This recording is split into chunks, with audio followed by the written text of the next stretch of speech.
All right, we're live. Hello, everybody, and welcome to Monday Night Live here on Carnivore Talk. It's good to see so much activity in the chat already. I'm glad you could all join us, and we're going to talk about carnivore diet, of course, and or a ketogenic diet. You know, we're meat heavy. You don't have to be exclusively carnivore to participate here. We love you just as much if you are meat based and yet still ketovore, animal based. We're a very lenient group of people here. And we'd love to hear your story. You can join us on screen. You can join Jeff and I here. We've got room for 10. Sometimes we fill it up. And there's a link that's pinned. If you're on YouTube, it's in the chat. And I'm going to post it again right now that we're live. So it goes over to Facebook. And I'm trying something new for the first time. I'm not streaming to X, but I am streaming to Rumble. I've got an account over there I've had for a long time with absolutely no content, but I never got much out of X anyway. And so I figured I'd go ahead and stream it over to Rumble and see if I can't get something going over there. So if you're over there, say hi. And tonight's theme is going to be Fat is King, and why lean carnivore fails and what we can do to fix it. So I thought that'd be a good theme tonight. In the past couple of weeks, I've answered some questions where I've made some comments about, maybe toning down on the fat a bit, because certain individuals, after doing carnivore for a while, they're told to consume more fat and more fat and more fat. And sometimes that stalls them out. But we're going to talk about why fat is often beneficial, and sometimes why eating more fat actually does help you. So, there's some nuance there. There's some balance to be had. And there's also, everybody's got their own personal physiology. They respond better in certain ways. And you'll see that difference even just between Jeff and I. We'll talk about our diets here shortly. But everybody's different. Everybody's different. Yes. So let's go ahead and say hi to Jeff. How are things going on down in the Lone Star State? Nice and warm, just the way I like it. It's been toasty here too. Yeah, we're getting up about 93 every day. I'll tell you what, we got 3.3 8/10 inches of rain the other night. And man, my stock tank was overflowing. It's the fullest I've seen it since I've lived here. It is beautiful. It's huge right now. And I got to get that thing stocked with some fish. Had a set of twins born, goats. One of the nannies dropped a set of twins last night or yesterday evening, and she's rejected one of them. So we're back to hand raising one. It's hard on old folks. It really is. It's hard on old folks. You got them in there with you like the last time? No. These are on their feet. She's just rejected one, and so we got to go. I got to go in every few hours, and I've got to wrestle the goat, pin her up against the wall, to get the one she rejected, the nurse. And when she rejected the nurse, he's aggressive. He wants the nurse, but she won't let him unless we force her to. And so it's a pain, but it's worth it, in the end. And these ones that we hand raise, they become kind of special to us. They become our buddies. They're used to being handled so much that they're like puppies, and they get a special place in our heart, and they'll get raised on the place. Me and wife was talking about it. She says, "You gonna be able to put this one in the freezer?" I said, I think we'll just cut him, make him a wither, and let him live his life out here. Providing he survives, and I have no reason to think that he won't. But everything's going good. I'm getting ready for a vacation trip to Alabama next Monday. I've been last few days I've been dehydrating about 3 pounds of bacon and probably about 4 or 5 pounds of jerky in my homemade dehydrator, and vacuum sealing that for the trip. And before we go, I'll boil a bunch of bunch of eggs, and I'll be ready to go. If I can't find anything I'm willing to eat on the road, I'll have plenty to eat, in the ice chest. I'll have my bacon, my eggs, and my jerky. So it'll work out. That's how you're a winning carnivore on the road, is you prepare ahead. Mm-hmm. And I'm gonna tell you what, Kelly turned me on to that dehydrated bacon. Man, I recommend that to anybody. Oh my gosh, you got to dehydrate bacon. It's my favorite way to eat bacon now. It's so much more flavorful, and the fat doesn't all render out. Now, in my smoker that I made, I dehydrated it too long and it kind of shriveled up, but it's still plenty edible.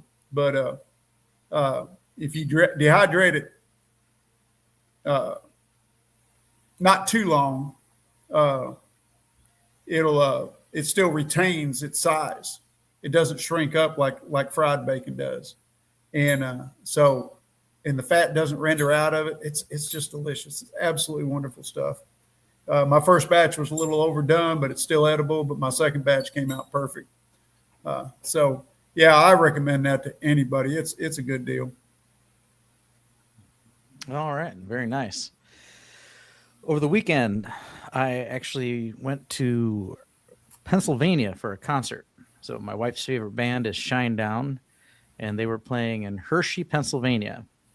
And so we went there to the concert and stayed in a hotel overnight. And she brought a friend too.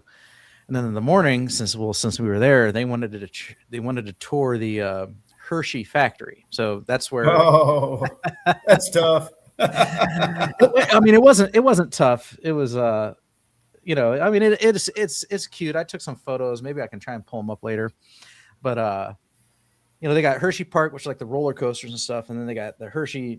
They do a free tour, so you park and you do this free tour. I recorded it. It's all cartoony and everything, and it's kind of cute. But and then when the tour's over, the main area. I mean, there's, oh my gosh, it's just like it's a temple to diabetes. It is. There's just candy and products and all kinds of stuff everywhere. But you got to learn the history of it. The town. It's interesting. The town named itself after Milton Hershey came first and started his business there.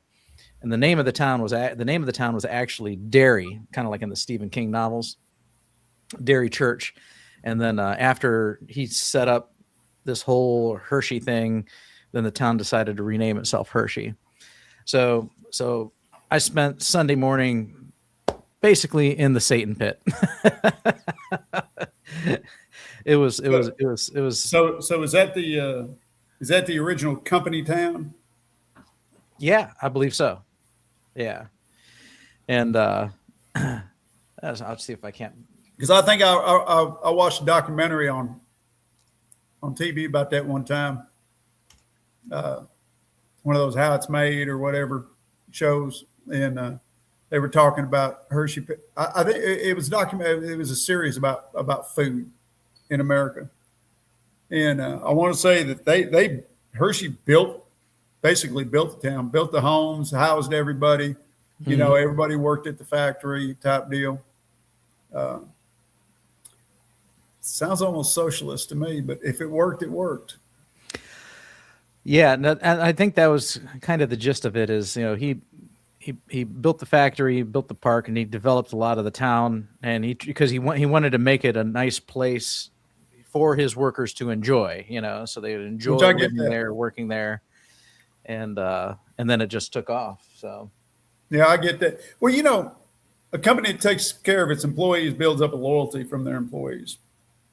And I mean, I saw that when I first hired on. When I got out of the service and I hired on here in Texas to one aircraft company, man, they were a hard outfit to work with. I mean, our bosses were hard on us. They were tough, but at the same time, the company treated us good. We had a recreational facility where, oh my gosh, you had workout rooms, you had picnics areas. You know, it was along a creek, kids could play. The company would throw us had an Olympic sized swimming pool, diving. Uh, you had all kinds of activities. If there was a club that you were interested in, they had a club there for you. And I mean, every year the company would throw us a big barbecue. You know, all the beer and barbecue you could drink and eat, and plus the facilities was open year round. You know, for just departmental picnics. I mean, we really enjoyed working for them people. And then we got bought out by a bigger defense contractor, and they sold everything, stopped being personal, and we went to all just being numbers. And uh, they just lost their loyalty with us. You know, it just wasn't as fun working there. We didn't enjoy ourselves near as much. So, you know, I can see where a company that takes care of the whole town, that takes care of the people, I can see where that could really be a good thing for a lot of people. Yeah, I'm trying to load up. I'm trying to load up pictures, but man, is my internet slow responding today?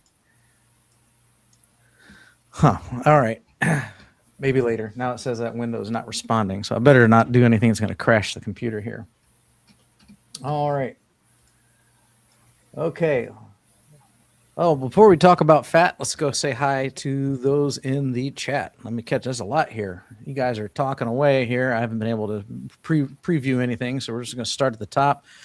First in the gate was Jerry at 7:08, right after I posted it. So you get the first in the door prize today.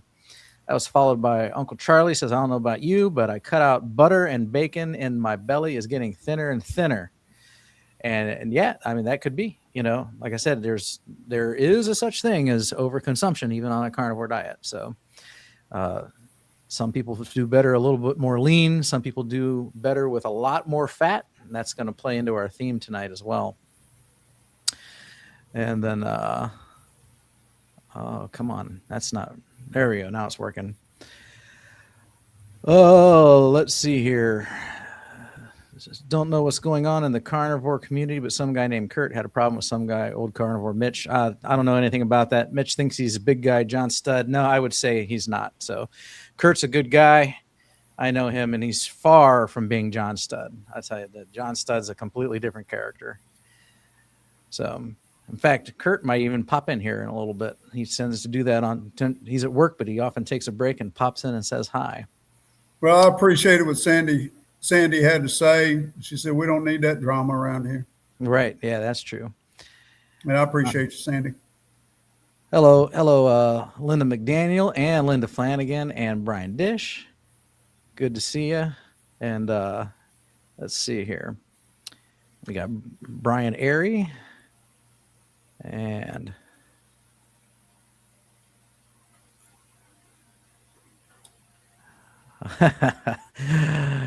let's see here. Let's see here. Yeah, I'm skipping through some of the stuff that's just not worth repeating. So give me some time here.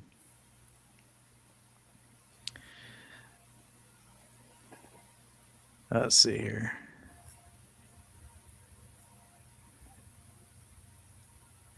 Yeah, I'm not interested in talking about John Studd. I'm not interested in talking about Paul. So all this is just old news and it's repetitive. So Let's see here. I would love to have you join us on screen though, so that would be great. Oh, Mighty Menoa. Mighty Menoa. She was telling us how to pronounce it in Kiltz's group tonight, and I probably already butchered it. Menoa, Mighty Menoa. Good to see you here tonight. Carnivore Wayne, and let's see here. And Isabella Goyer. All right. Lions Danivore podcast. Good to see you here. All right, a lot going on. Bacon Runner just got home. I just had my dinner too. By the way, I had a pound of hamburger, a little bit of taco seasoning, sour cream, egg life wraps, and shredded cheese. I decided to make it a taco night tonight. Yesterday, after we went to the Hershey place, we got breakfast at a place called First Watch, and I got an omelet there. And the omelet was like a Western omelet with your typical fixings. So that was my deviation for the weekend there. So, but you were talking about preparedness, and that's something that I was not prepared to do. Continental we had a continental breakfast in the hotel, so we woke up and I went downstairs to see what they had, get myself a cup of tea, and it was all cereal, waffle makers, donut holes, bagels, just absolute, toast, just junk, junk, junk. There wasn't anything there to eat, so I went back upstairs, decided not to eat. We went toward that factory first thing before the crowd got in there. Then afterwards, grabbed some breakfast before driving all the way back to Ohio. And we went to this place called First Watch because I wanted some eggs, and that's how. So I had to revert to keto. I had to revert to keto for that one meal, which is okay. Or you could have fasted. I could have fasted, but I could have, and you know what? It probably would have been an easy fast considering that it was a 5-hour drive. So it's not like I needed to eat because after eating, then I just sat there in the car for the next 5 hours. So it's not like I worked up an appetite or anything. Yeah, it's something when I'm driving long ways. Back when I was a truck driver, I'd carry my own food with me in the truck, and I would eat. And back then, it was a sad diet. I ate nothing but junk, but uh, uh, I wouldn't get hungry. I'd eat about once a day, just because I just didn't get hungry. I don't get hungry when I drive. Some people got to load up on all these snacks and everything. I don't. Just don't bother me. Jerry says it. She's got 3 pounds of bacon in the dehydrator.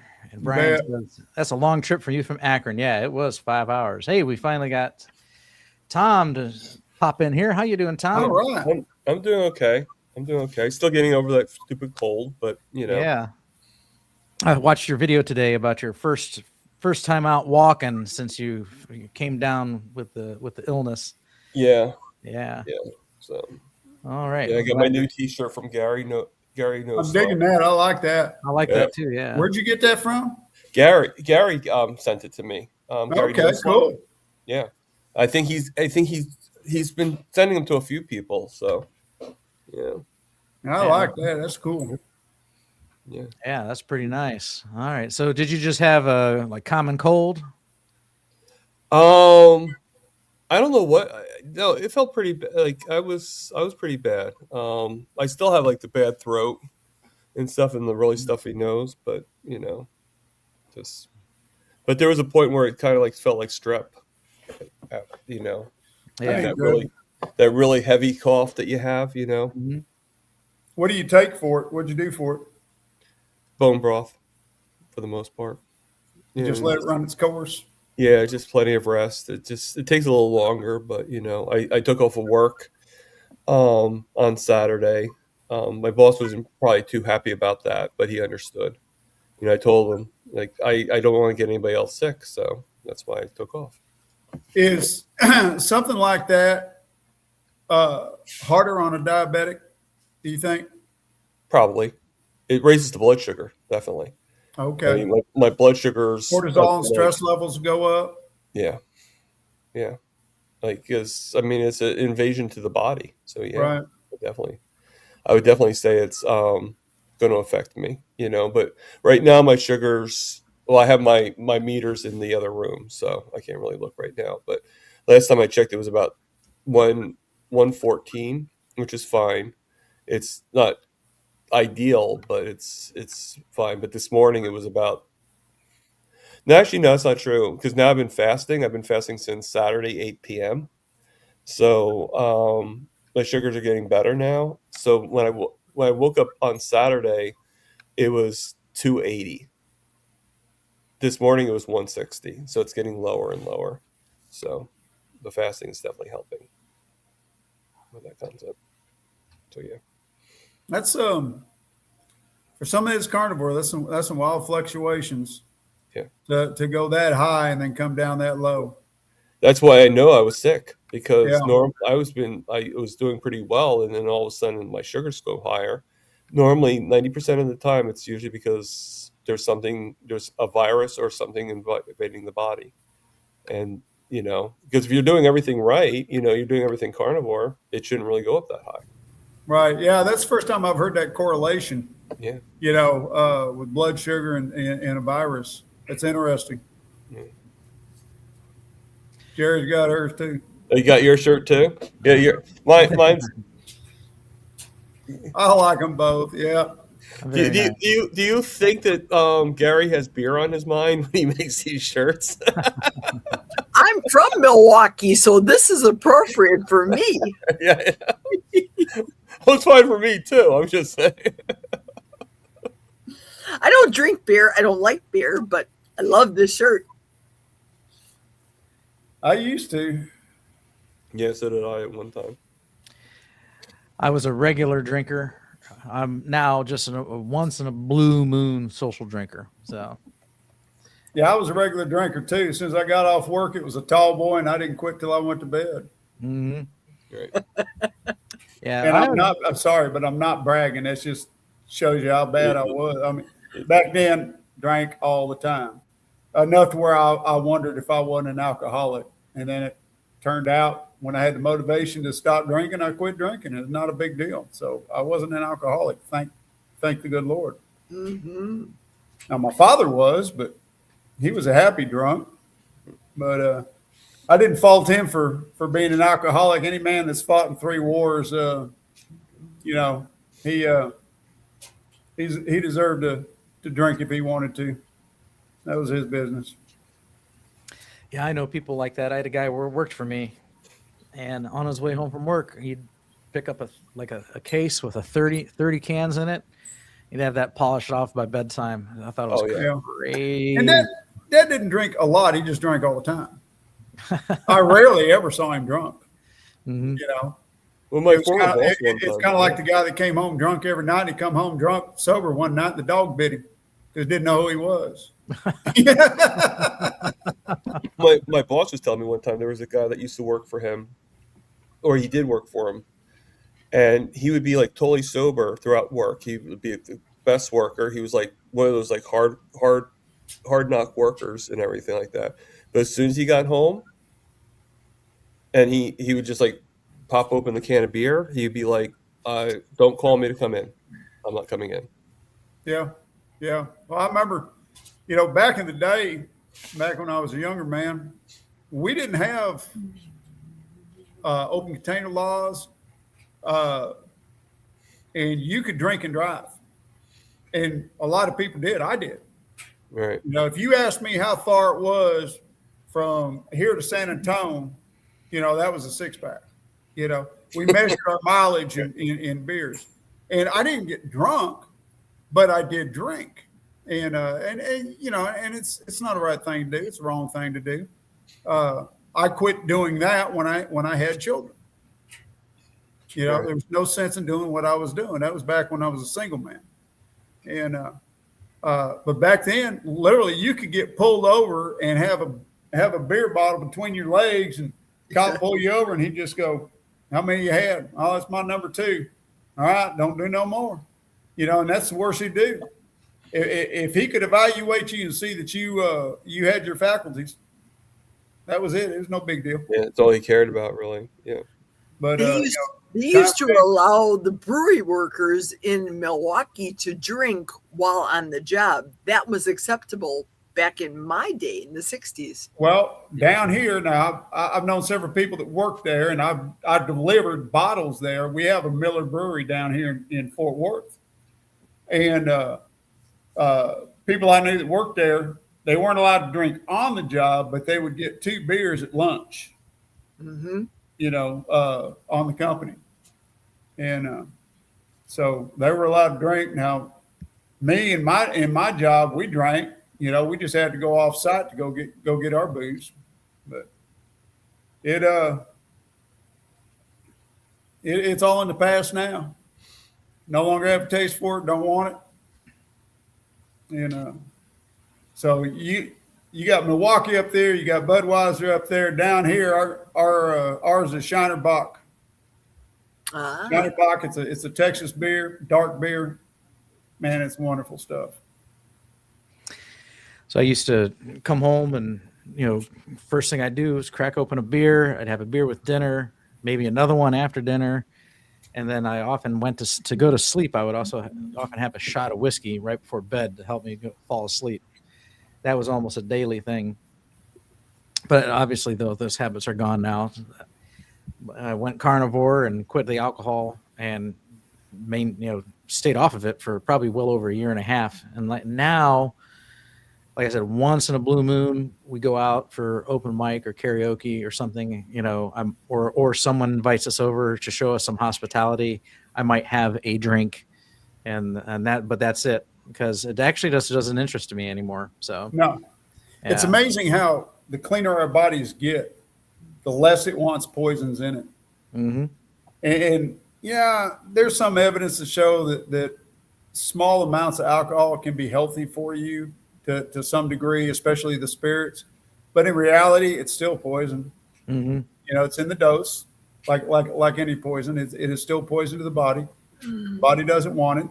And I just believe the cleaner we get, the more we reject those things. Our body does it naturally. Some of us, not everybody. I remember when Bob was telling the story about the Mexican restaurant and just having the margarita. For me, if I have a cocktail, and I learned that lesson 2 summers ago, by having one of those canned low carb, whatever, bubbly drinks with alcohol, that evening, serious cramping. So when I heard Bob's story, I thought, yep, for me, no way. Alcohol is not worth it to have those cramping pains anymore. No, we go back. Irony. I'm sorry, Bob.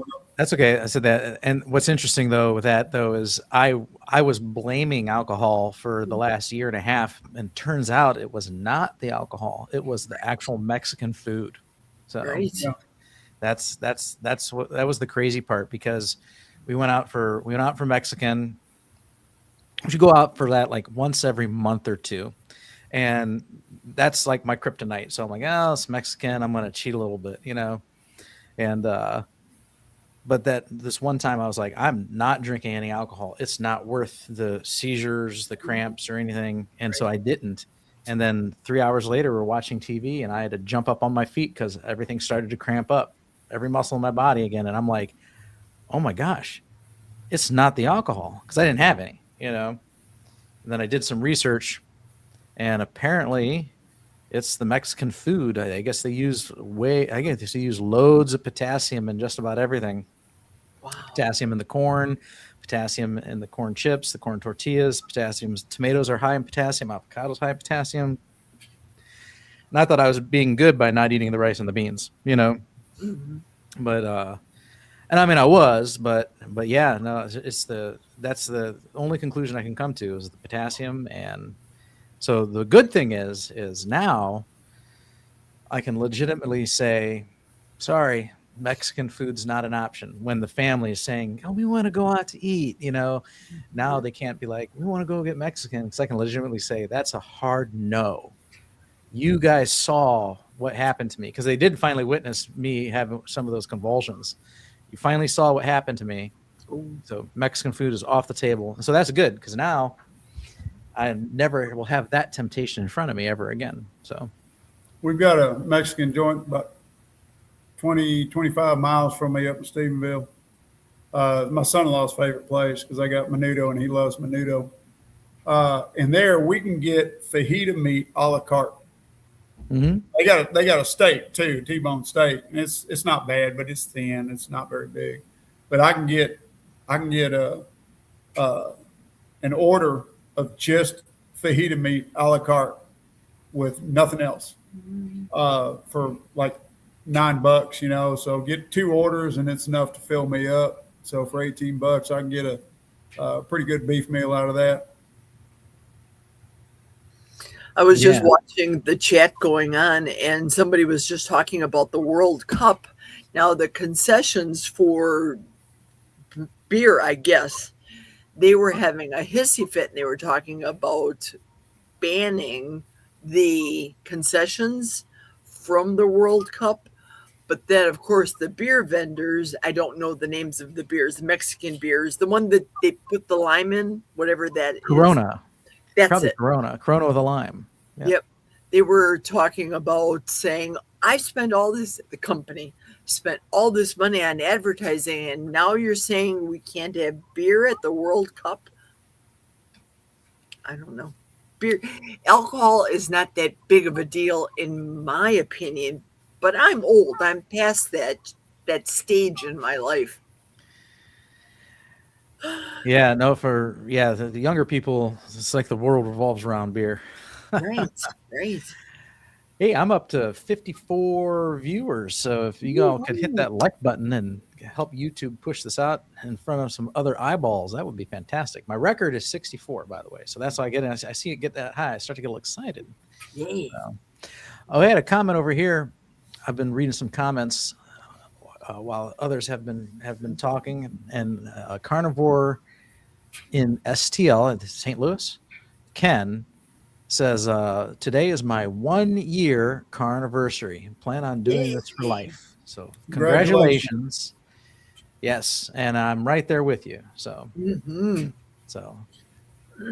although I openly admit I'm 97% carnivore. So Close enough. Close enough. So, Bart K had a really good video the other day.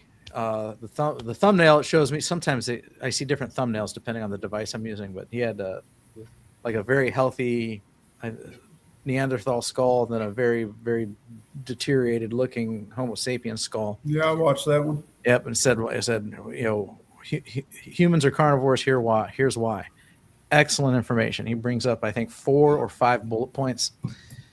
Very, very worth watching. But he'll tell you again and again that, you know, if your diet consists of 70% of your food intake, caloric intake, whatever you want to call it, comes from animal sources, and you are technically carnivore, you know, if you prefer to use such labels. So I kind of get irritated with the labels, but there you go. There's a professional that says that if you eat 70% or more, you are technically a carnivore, and he'll prove to you why we are indeed carnivores. All right, Bacon Runner says no longer drinks alcohol. All right, very good. Yeah, it's not something I don't recommend. I said, you know, if you drink alcohol as a habit, just like if you smoke as a habit, I would do whatever you can to break the habit. So, you know, I'm not gonna knock the guy that has a drink or does something once in a while, you know, but, you know, there's certain habits that we definitely need to get rid of. Eating plants, smoking plants, and drinking alcohol, you know, so we don't want those to be habits. Here's a good comment here. Jamette, good to see you this evening. Ken Berry has a good video on B1 and can get it from pork and nuts, certain foods. So, yeah. Yeah, don't discount pork, by the way. Pork is a superfood.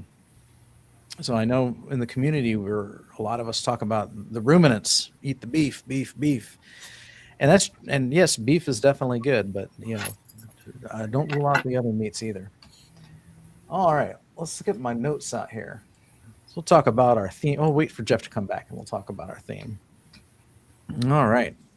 So, Jerry, you have another night off work, it looks like. I'm on vacation for 2 weeks. I'm going to be in all the streams, all the lives. You guys are going to want me to go back to work. Never. Oh, how nice. So, yeah, that's like, what you got? You had two Mondays off in May. You'll have 2 Mondays off in June. Yeah, you're going to, once you get back into your rhythm, you're gonna wish you could retire. Absolutely. All right, very nice. What do you do, by the way? I'm a retired realtor and business owner. The husband and I had a hydro seeding business in Milwaukee, where we came from.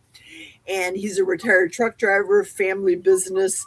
They, as a family, came from Chicago up to this area, the Blue Diamond vacation area in northwestern Wisconsin. So, of course, my husband says, we are going to retire.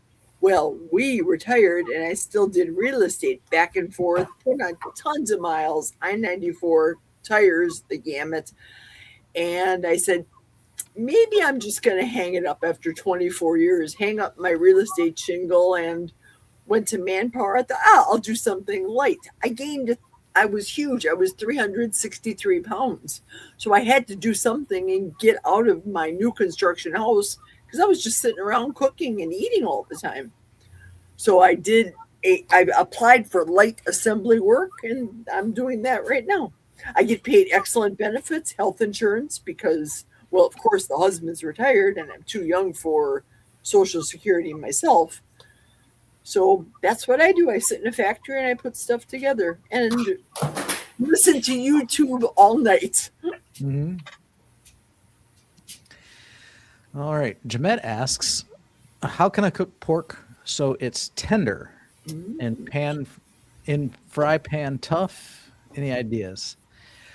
So just like anything else, I would say this comes down to a couple principles. One would be choose your choice in the cut of meat. You know, there's going to be some cuts of meat and pork that are fattier and more tender, and then there's going to be others that are more tough. And then your cooking method as well. So, you know, if you can give it a sear or reverse sear, that's going to be fine. Marinate it. So that's an idea too. Marinate it. That way it absorbs a bunch of moisture before you cook it. That's an idea also. And then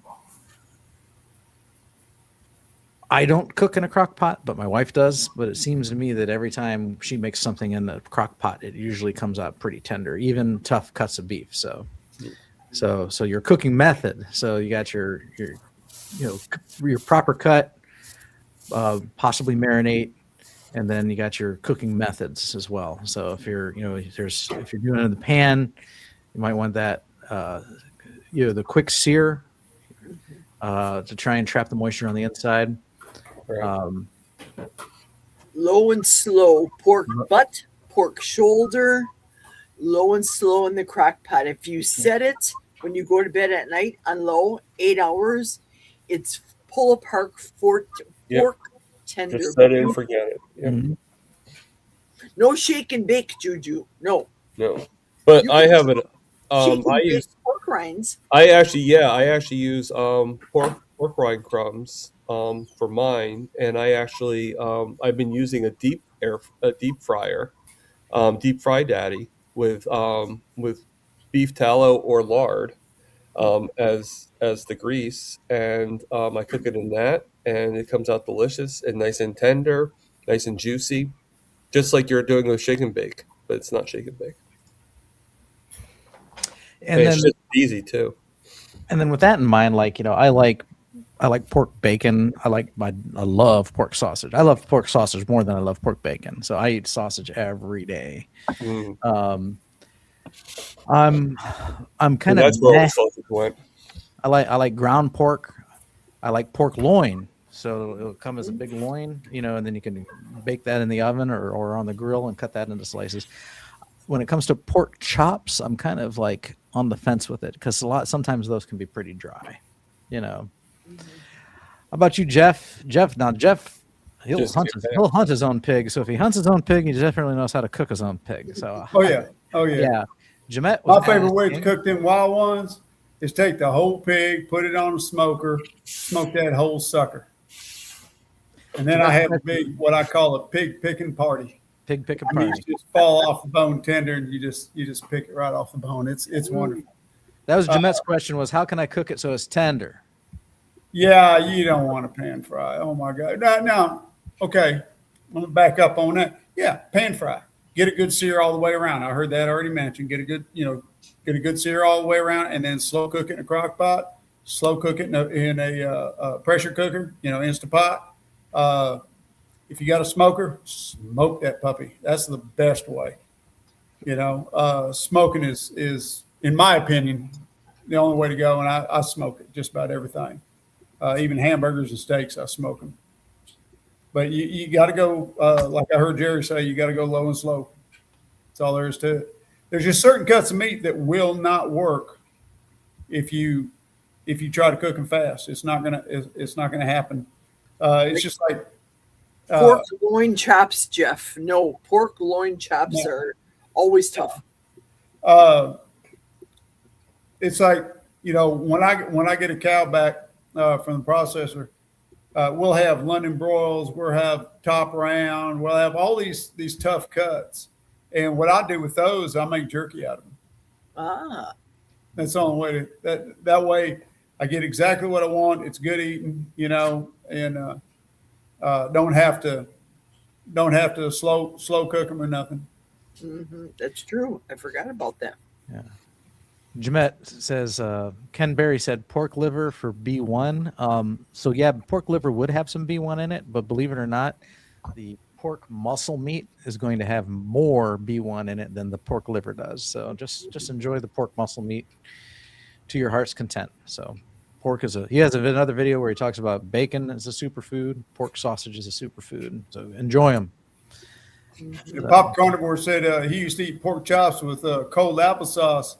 Makes me want to ask him, "Du bist ein Deutschlander?" Pork chops and applesauce. That's German, buddy. Bill, if you're the real Bill, make a peace sign like that. All right. So we've had some problems, so we had to. Yeah, I know. I was here. All right. How you doing, Bill? Good. How are you?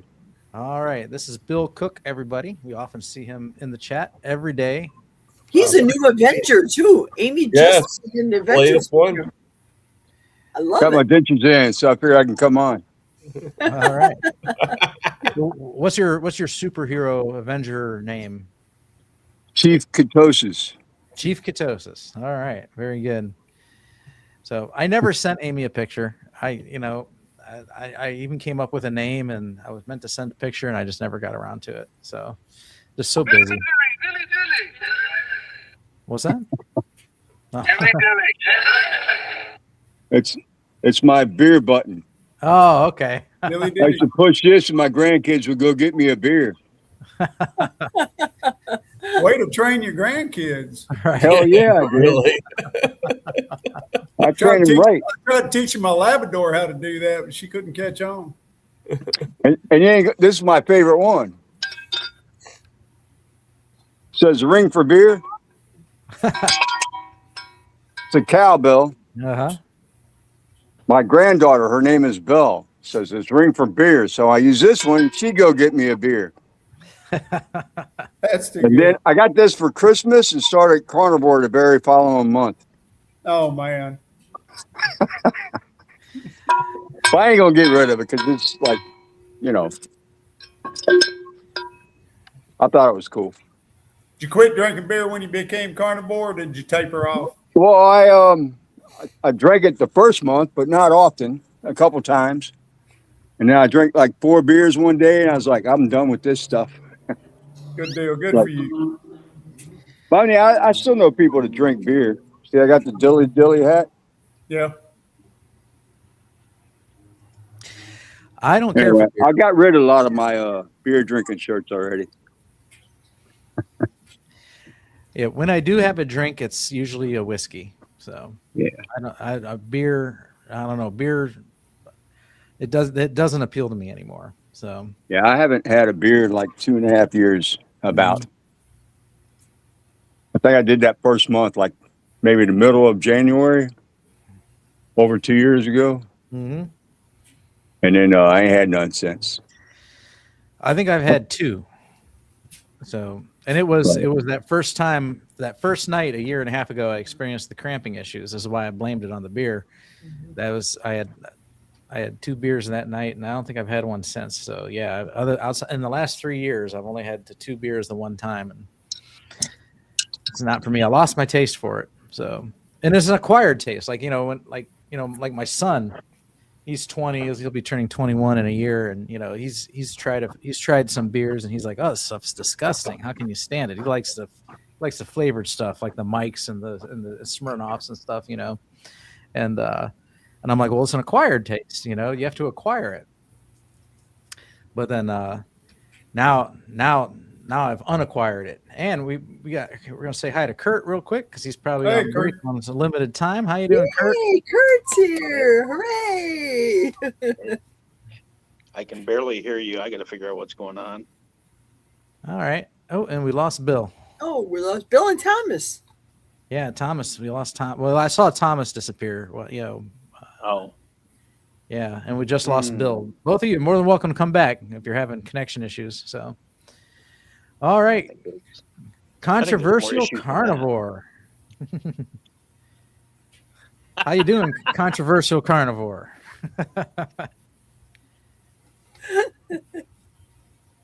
haven't changed, won't change. So, yeah. Who's coming All right, back? there's Bill. Bill's back. I must have hit the back button by accident. No, that's okay. I thought I It scared you. happens. We thought you just didn't like Kurt. A lot of Well, people- probably. Go How ahead, you been, crowd, take a Kurt? number. How you doing, Kurt? How's work? Tell your number. Yeah, it's going. Mhm. Probably we're looking to lay off here shortly.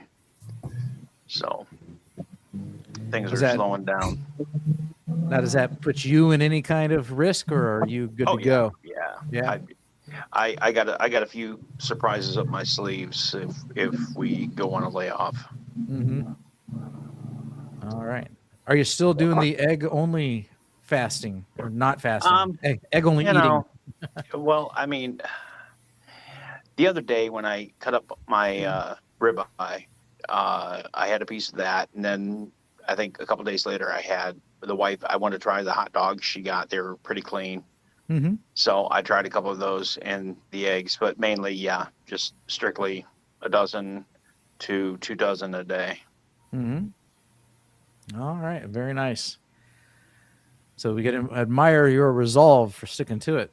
So You know what? I am going to do this all through summer. I promise you, Mhm. until probably October or November. Mhm. All right, bro. What are you down to?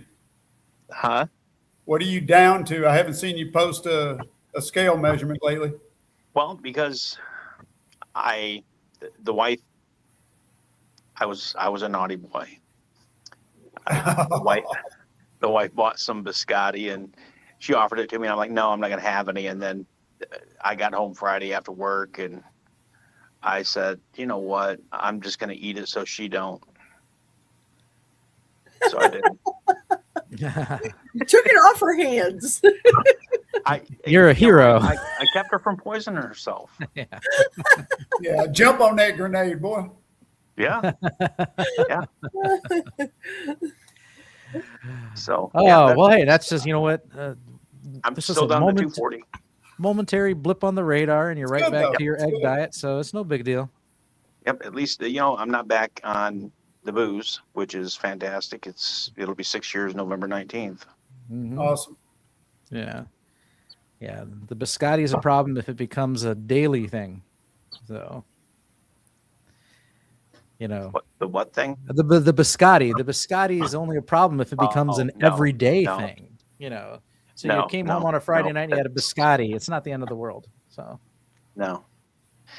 Like I said, it might happen once or twice a month, if that. Mhm.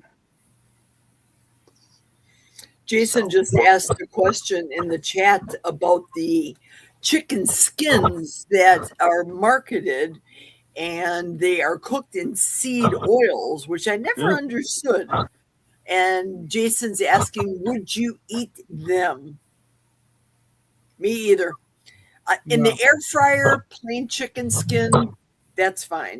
It's one thing to go out once in a while and let's say you get some eggs over easy and they're cooked on a flat top with a little bit of seed oil. That's one thing. But to sit there and eat a snack that's cooked in seed oils. I wouldn't personally. Now, I mean, you do you. If it doesn't affect you, if it doesn't hurt you, you do what's best for you. But me personally, I wouldn't. I read labels.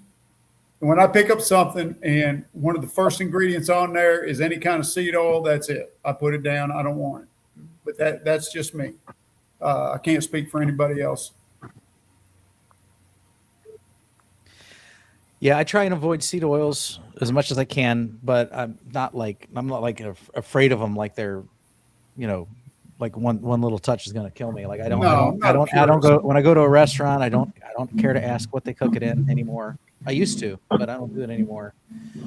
And then, but I will look at the ingredients. So like, when I go get pork rinds, there's 3 different brands in the local Meijer, and one of them will say, pork skins, sunflower oil. I'm just not touching those. I'll get one of the other 2 brands instead. And Hi, Kelly. the other 2 maybe they're still frying in seed oils and they just don't confess on their ingredients list. I think they would have to, but I figure, well, this is me doing something to try and stay a little seed oil free, or freer. On this fried pork rinds from Sam's Club, it says the ingredients are fried pork skins, salt, and natural smoke flavor. Mm-hmm. Nope. Yeah, the ones I get are we have down here in Texas. They're Max, MAC apostrophe S, and they are fried in their own lard. Yep, they're good. Yeah, they are. If you get those bacon O's or whatever those are, bacon Ed, whatever brand of, I think they're a Frito-Lay brand of pork skins. They're fried in seed oils. Right. Just want to say hi, Kelly. Bob, Jeff, of course, my sister Jerry, and I can't read this gentleman's name. Bill. He's our new Avenger, Ketosis Bill. Yeah, Bill Cook. Okay. All right. Nice to meet you. Yeah, I gotta go back and unload a few more trailers. All right, man. All right. Well, it's good seeing you. Good to Thank see you. you. Good seeing you. Yep. You have a great night. Yep. All right. Thanks, everybody. Toodles. Good night. Good night, sir. Let's see here. So, Kelly, how you doing, Kelly? I am much better. It's not on call no more. I was in middle of Amy's open mic last night, and I get a call, and our clubhouse was dripping water out of the vent, and I'm like, clubhouse, there shouldn't be. There's no water lines. It's fairly new, and of course, I'm like, okay, I'll be there an hour. And so as I'm going, my daughter asked, "Can I go with you?" Sure, you can, go. And as I'm driving, I'm thinking, there's nothing. There's water. I'm like, wait a minute. The upstairs clubhouse bathroom is up there. I get there. I said, it's got to be something with that.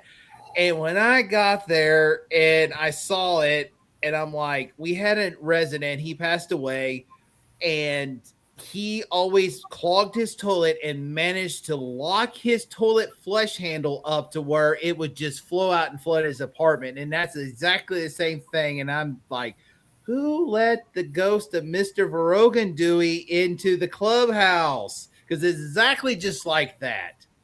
And so I was there for an hour last night, just shot back in the water up and then get downstairs to finish it up. I had to remove a light lens out of the deal. We had to take the one of the treadmills to get it completely because it was dripping through one of the ceiling fans. So it was still dripping when I left, but there's nothing you can do about it until all the water has in between the ceiling and the floor down. So much better. And then, I'm off call, so I'm free. I don't have to worry about it. Back to my live streams on Sundays again and enjoying. Well, actually, I'm enjoying the sunshine right now, but we got more rain coming later this week. Yeah, I should have mowed today because we got rain coming tomorrow. I didn't do it over the weekend because I went to that concert. Well, that sounds like a mess. Yeah. And it's been a while since I had a busy weekend like this with quite a few calls, and I'll always call it the maintenance monster at the village. Every so often, the maintenance monster will wake up and we'll have this or a backed up drain, and it go for about a week. We have issues, and then it goes away, falls asleep. And I mean, I even have a busy weekend like that because, like Thursday, we had a hole in one of our cast iron pipes, caused a leak. Luckily, the apartment above was vacant. All right. Let's see here. We got a couple comments here I want to draw attention to. Vicky says, I'm going to buy half a cow. Don't know how to ask them to cut it, but maybe they will explain it to me. It'll be my first time buying one. They probably already have an idea how they're going to chop that all up for you. It probably comes as a package.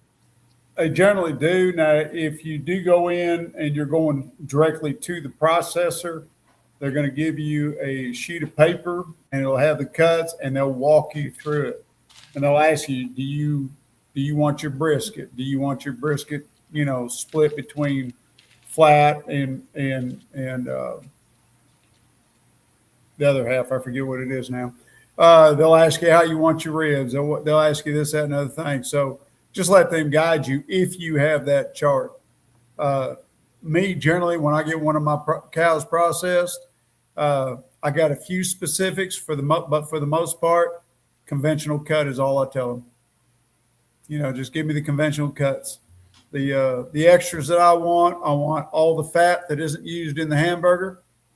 I want all that fat returned to me, every bit of it, because I don't want them to keep it. It's mine.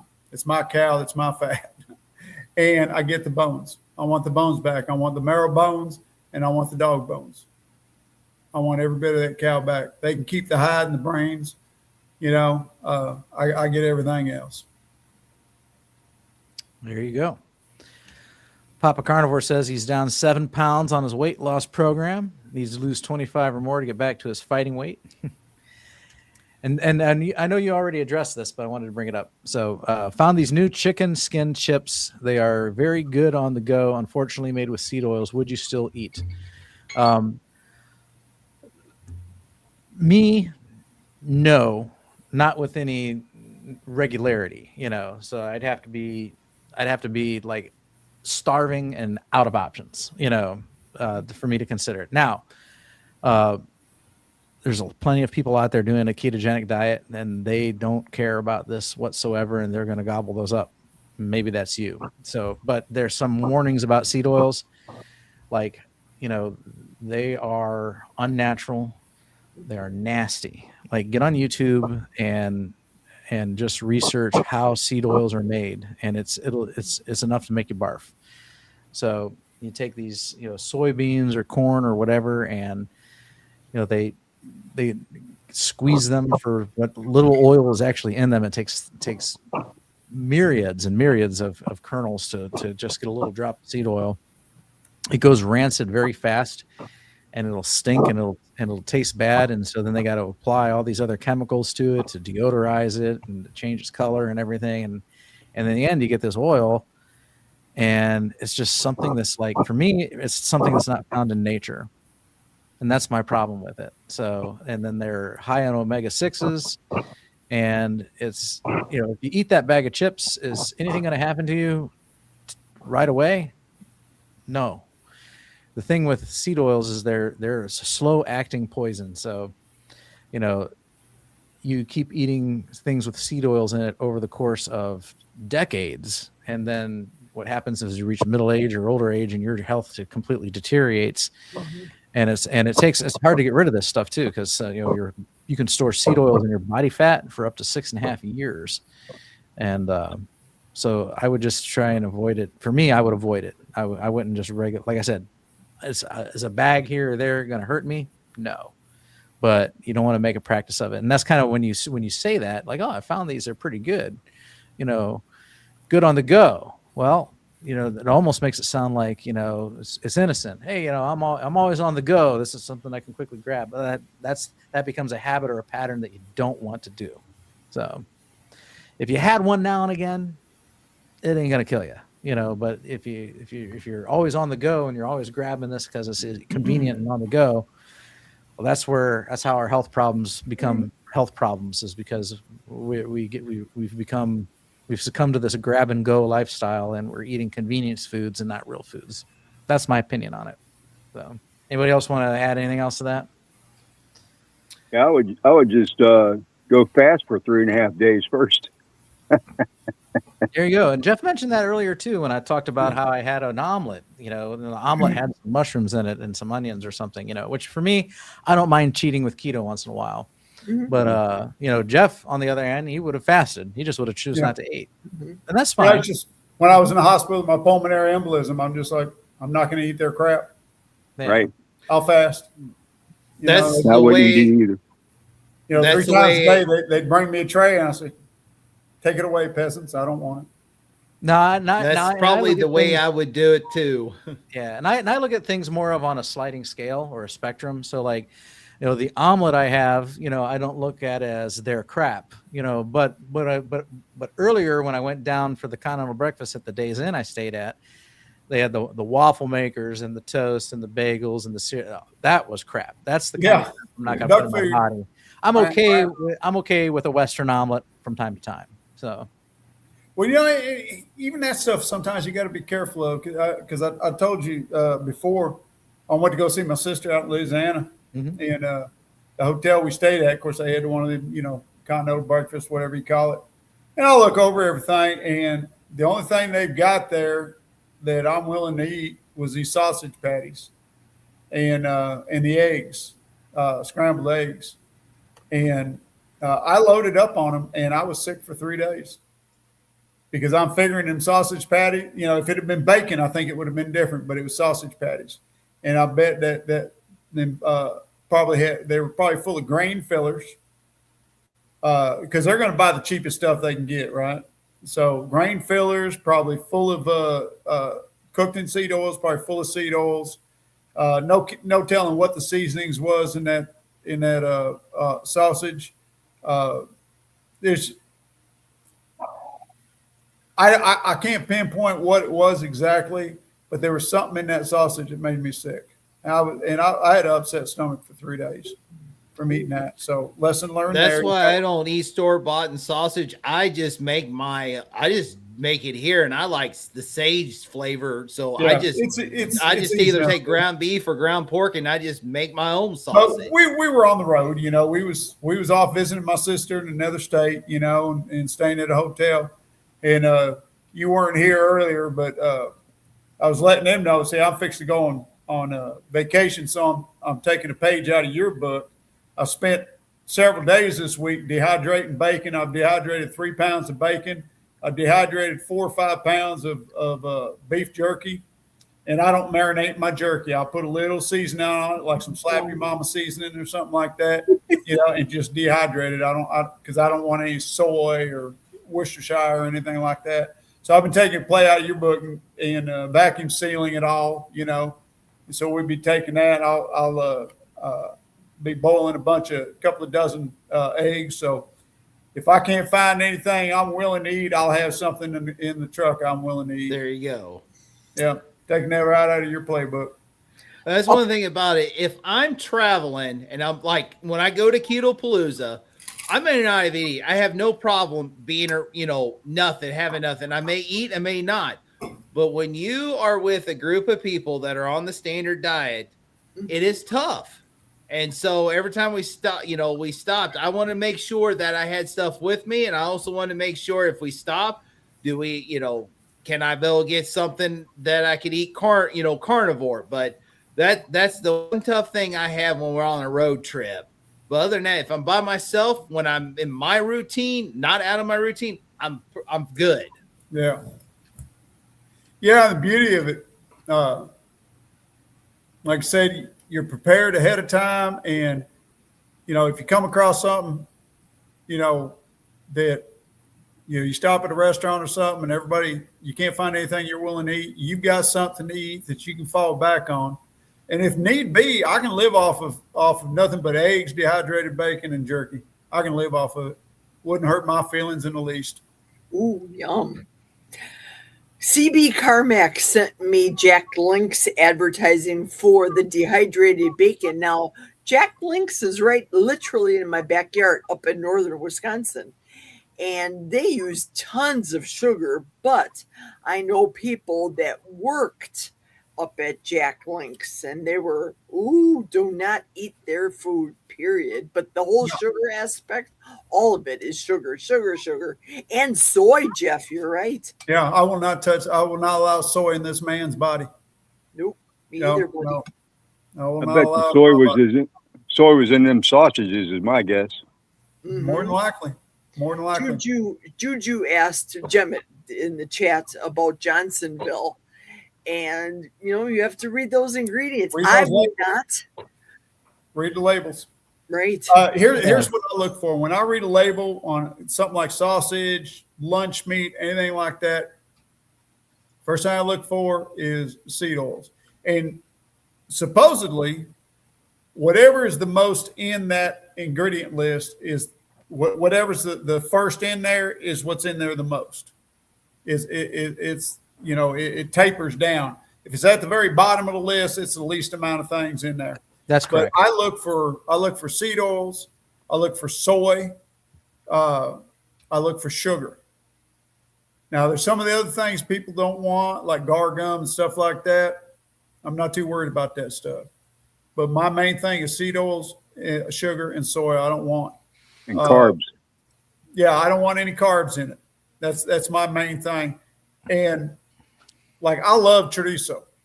Being from South Texas, man, I grew up eating chorizo all the time, and the fresher the better. And I used to buy this chorizo at the store at Wally World. And shortly after I became carnivore and I started reading labels, I picked up a package of chorizo and said, man, chorizo sounds good, but what's in this chorizo? And I picked it up and I looked at it.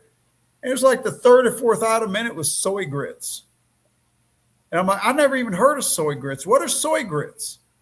And why are they in my chorizo? And I chunked it. I would not use it. Corn syrup right there, bigger than Dallas. Dextrose, no, that's a sugar. No. See, right there, the corn syrup and dextrose would turn me off of that. And the natural flavors, you don't know what those are. That's an industry secret. It can be whatever they say it is. It can be whatever they want it to be. Now, by comparison, Johnsonville, no. By comparison, Jemmett, I want to show you this here. I eat these things. Let's see here. Here it is. So I get these at Sam's Club in bulk, pre-cooked Jimmy Dean sausages here. Oh, I moused over and it blew up. And you see here, it's got one carb. You look down in the ingredients list. Pork, water. Okay, so that's the primary ingredients. Contains 2% or less of potassium lactate, which I have potassium issues, so I have to make sure that I don't consume a lot. But that's in the less than 2% range, so I'm not worried about it. Salt, spices, sugar, sodium phosphate, dextrose, monosodium gluten. So there's people here that will not touch this. Because of the sugar and the dextrose. I eat it every day. The amount of sugar and dextrose in this is trivial. How do you know? Because you can look at this. It's only one carb. So for me, and you look at where it's at. I'm okay eating this. Look at where it's at in the ingredients list. It's down their ways. Right. Yes. Now we were talking. Jerry brought up Jack's Links, and that's a beef jerky, by the way.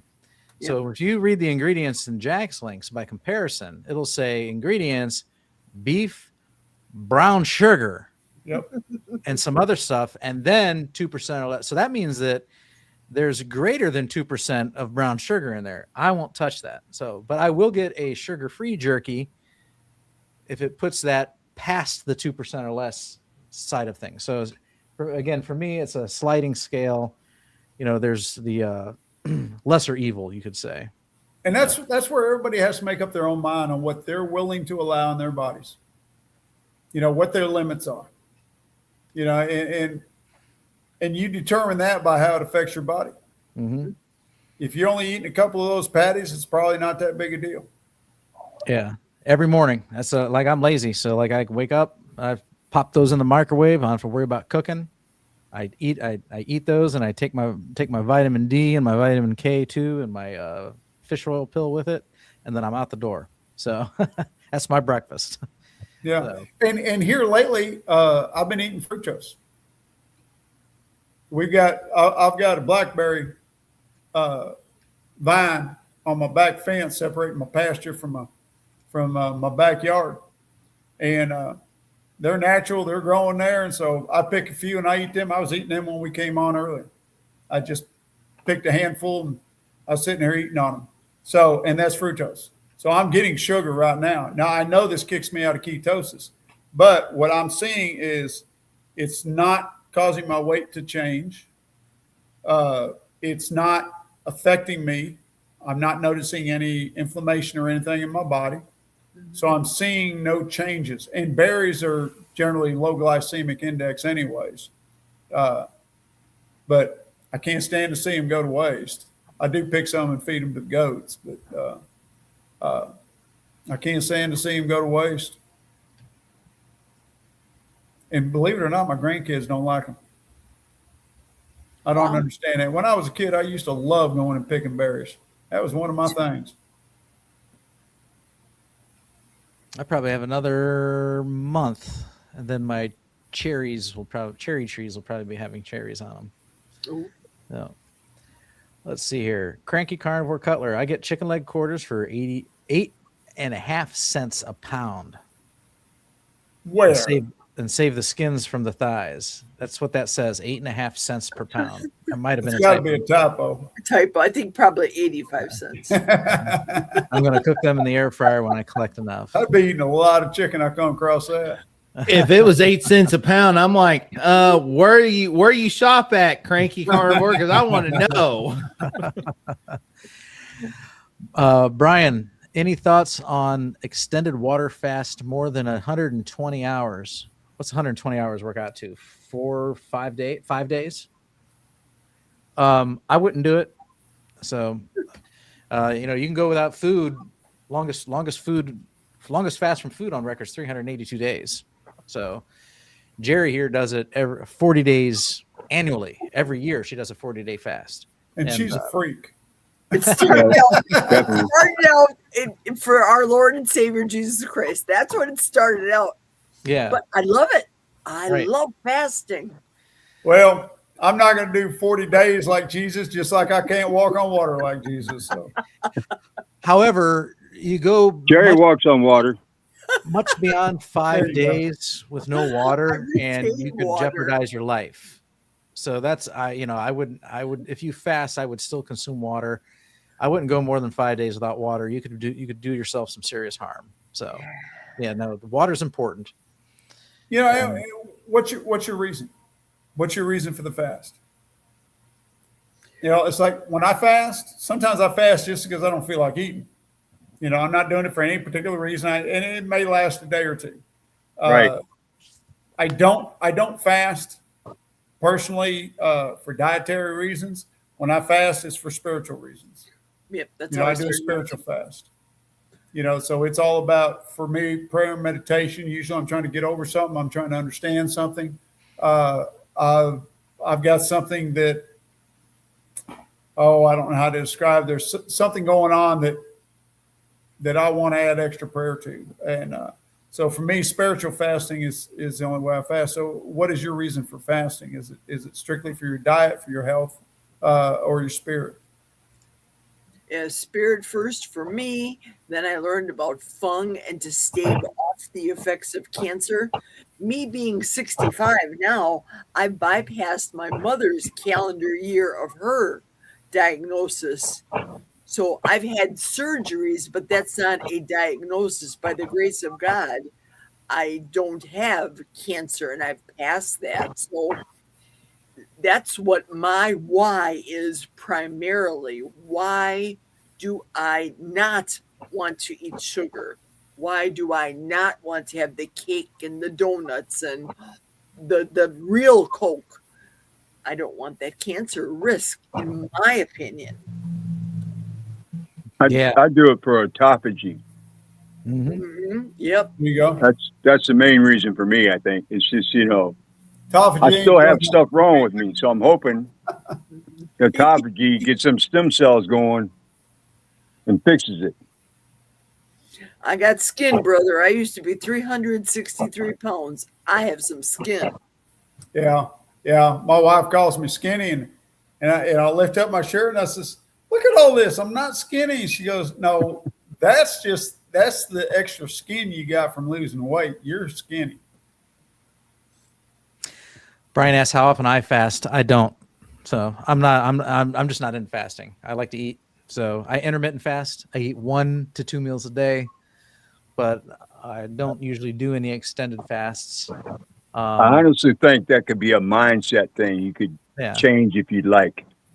Yeah, no, if I wanted to, like I've gone my longest fast, I've gone 40 hours. I went from, I came home on a Friday night and ate dinner, chose not to eat at all Saturday, and then didn't eat again till noon on Sunday before going to my afternoon congregation event. So that was 40 hours. It was my longest fast. Will I break that someday? Probably. On the drive to the concert. Like I almost didn't eat all day, again, because it wasn't burning the energy. It wasn't hungry. So that just as a general rule, if I eat when I'm hungry, if I'm having a sedentary day, I don't get hungry. And so therefore I'm less prone to eat. So is it, but do I sit down and be like, I'm going to sit down and I'm going to fast for 48 hours and make it a goal? I just never do. So it's not my thing. Doesn't mean I won't do it again, but I don't, it's not something I practice regularly, but I intermittent fast every day. So I will say this though, I feel amazing when I do a fast. mm-hmm. I really do. I feel great. There's physically, emotionally, spiritually, I feel great when I do a fast. But I don't do them all the time. My last fast was January, and I just did another one. I was wanting to do 7 days, but I kind of blew it off. I'm done fasting. I only did 3.5. Mm-hmm. But the very first fast I did was 3 days. Back when I started Carnivore, it was like 3 months into it. I did a fast. The mistake I made that day was I went to BJ's and I seen 0 sugar fish, breaded fish. I didn't realize it was breaded / carbs. Mm-hmm. But you know what? I ate them anyway because I bought them. I ate like 6 of them. So, oops.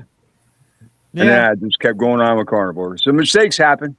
Right. I like my fried fish, but I fry them now with pork rind panko. Works great. I was at Cedar Point last summer, and usually we find a restaurant, and I can, like I said, I can make things work. And so we went to this place. I think it was called Dave's. I can't remember the full title of the restaurant, but I saw wings. So I will occasionally go out and I'll get wings, And so I ordered some wings, and I'm like, okay, I'm gonna be able to be pretty faithful here. It's the only restaurant in my life that I've ever seen the wings come out breaded. I was like, what is this? They were literally breaded, like, shake and bake. Ooh. Breaded, like almost like chicken nuggets, but they were definitely the 2 bones and the single bone wings, so I ate them, but like I said, it's not the end of the world, but it violated my no grains rule. So that's my only 2 rules are no grains, no sugar. So no grains, no refined sugar. Oh, and speaking of sugar, when it comes to that sausage, mm-hmm. There's a good chance the sugar isn't even in the processing of the sausage. It's probably in the curing of the pork itself. Right. Yeah. And in the brine. Yeah. Yep. Yeah. That's when it says contains less than 2%. Those are just, for me, those are trace amounts. I'm not concerned about that. So, and I do just fine. Scooby the dog says, I'd rather have sugar than seed oils or soy. So I can understand that. Yeah, that's interesting. So I've made, I call it a vow. I've made a vow never to eat grain and never to eat refined sugar again. And those things are not part of my diet. I have intentionally not put seed oils on that list only because they're so prolific. Yeah, I would not be able to go out to eat and have a steak almost anywhere because most restaurants are going to cook them and like grease their grill with seed oils or whatever. You're just going to bump into them when you least expect it. So I'd rather not obsess over it. So If I had to eat something and choose between those three ingredients, I would go. I would agree with Scooby. mm-hmm. I'd rather have the sugar than the other two. But if I can avoid all three, I got the trifecta. Mm-hmm. You know how we were giving Kelly tips what to take to Mexico insofar as foods and the canned meat and what have you? Well, I like bulletproof coffee or butter coffee, if you will, when I go on vacation. So I always take, in essence, of luggage full of kitchen attire, kitchenware and things. So I have the magic bullet in which I make my butter coffee. But I also stop at the food store, grocery store, and take it to the hotel because we'll stay in a suite. So I make sure I have the eggs and the cheese. And in my magic bullet, you'll love this one, Bob. In my magic bullet, I take the eggs and cheese, whir it up, take it to the lobby where the waffle maker is, and put my chaffle in there and cook it. And I'm usually the first person down at the buffet because I wake up early on vacation. So I go down there, I make my chaffle using their waffle maker, not their seed oils. Mm-hmm. And then I eat the bacon that they have, and I'm set for the whole entire morning. Nice. You have just inspired me, young lady. Buddy, That is what I will do next time I'm going on a trip where I'm going to be staying at a hotel. You have just inspired me. magic bullet is key. Yes. And they Yeah, always well, have a we have refrigerator, one. so you have you can put your butter and eggs in there. Yeah, you does.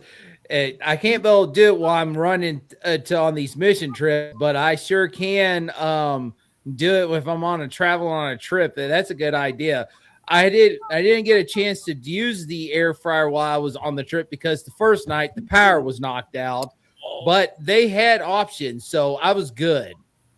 The only time that I did not eat, the family bought Little Caesars pizzas. That's the only time I really ate there was on the build side. Rest of the time I had eggs in the morning. They had sausage. They had bacon. They had whatever other stuff. Did not try the menudo. Nope, not doing it. Yeah, but I did try that Keystone not ground beef, but the Keystone beef. It was pretty good. I put it in the air fryer, mixed it with some ground beef, and it was delicious. Mm-hmm. What do you mean? You mix ground beef with ground beef? What do you mean? No, I'm talking about I got the other beef. I didn't get ground beef, the canned ground beef. The Keystone has two different kinds. I got what they call, it's kind of remind you of like slow cooker chuck roast. Oh, gotcha. Okay. All right. We got I think I'm going to get off here real quick, and I'll just watch you on TV instead. That's my second live stream, so. Excellent. All Good right. to see Well, you, Bill. The first one was with Thomas when I was carrying a 55-pound backpack last summer. Ooh. That was a mistake, I think. well, thanks for joining us. It was a pleasure to have you here, Bill. Yeah. Yeah. Enjoyed meeting you, sir. Come back again. Well, I'll be Nice to on. I'll meet be you, on there. Bill. I'll just be talking in chat instead. All right. Sounds All good. You take All right. care. See if I can figure out how to get out. Should be a button. There we go. There we go. The little door. You found the button. All right. Let me remove this here also. Yeah, Stop. Bill did a great job. Nice. I didn't know it was his second. He was great. Yeah, we had a comment on there. People recognized him, see his name in the chat all the time, but it was the first time seeing his handsome face. They said. Get up here. All right. Grief. So Jamette says, Bob, no bread, but love those Egg Life wraps and chaffles. Yes. Yes. And that's what I had tonight, by the way. Tonight was my taco night.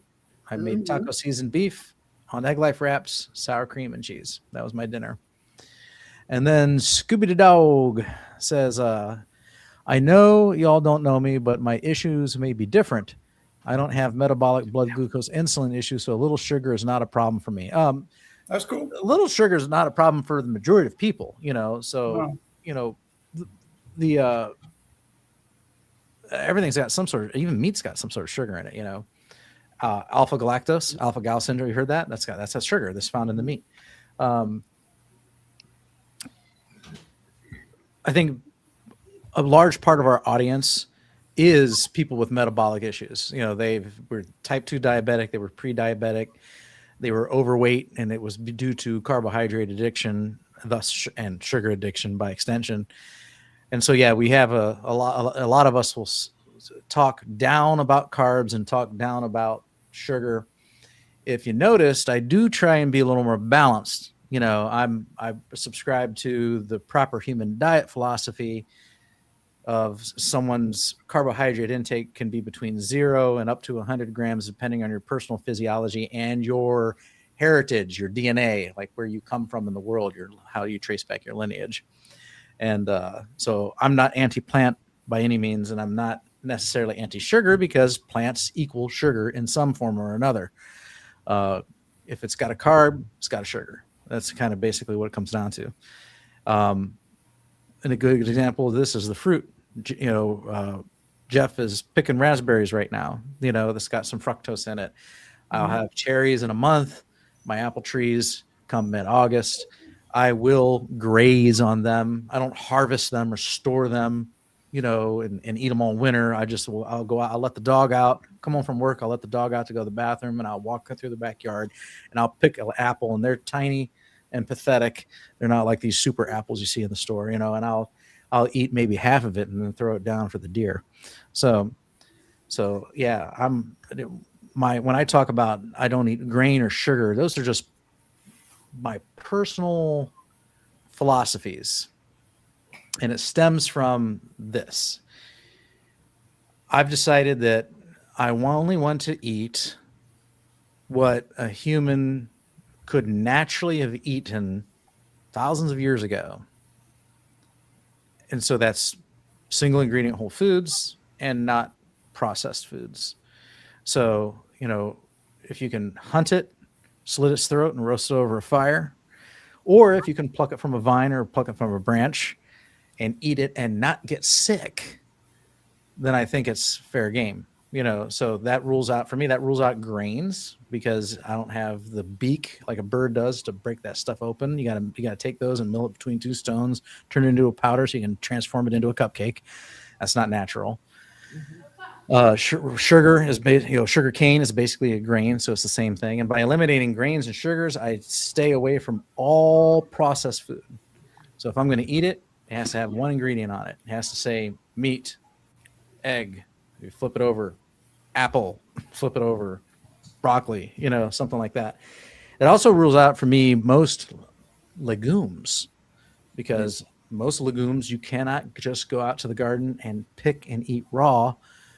You could get sick, severely sick, and die, you know, so that rules that out. So I just think if you can't go out in nature as a wild human, you know, and just eat it and not get sick, then it wasn't designed for you to eat in the first place. That's my philosophy. So now, of course, there's some exceptions. You know, I drink milk, I eat cheese, you know, and I eat beef jerky, and so stuff like that's been minimally processed. But overall, you know, by saying no grains, no sugar, it keeps me off of ultra processed food and makes sure that I'm eating only things that either God or nature has provided for humans for consumption. That's my philosophy. So yeah, a little sugar, that's fine. You know, I'm not, you know, it's not like I can't have sugar. I just don't want sugar. So Yeah, it's all a little sugars are not going to do anything to me either. So my wife's got tons of sugar because we just toured the Hershey factory yesterday. The amount of sugar that's downstairs now is mind-boggling. Could I go down there and eat candy and the sugar not affect me? Yes, I could, but I'm not going to. So that would wreck me for days. Oh, yeah. Now, ironically, I can eat almost anything and nothing bothers me. So, but I don't. You know, that's just, again, you know, my issues may be different. Scooby the dog's issues may be different. Jerry's issues may be different, so Jeff's issues may be different, like Rick, he says if he has even if he comes even within a drop of seed oil, he's got mad diarrhea. I'll occasionally, still have a salad with ranch on it, like once every 3 months or something, and it doesn't faze me whatsoever. So. Ellen just wrote our last comment in the chat right now that I think you misunderstood what I wrote, Bob. Maybe. You said a little sugar doesn't bother you, and I think it's fine.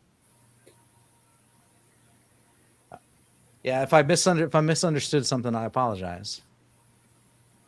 So. I don't think she was meaning to be any offense in that comment. Oh no! Well, no, she was just explaining. You know what?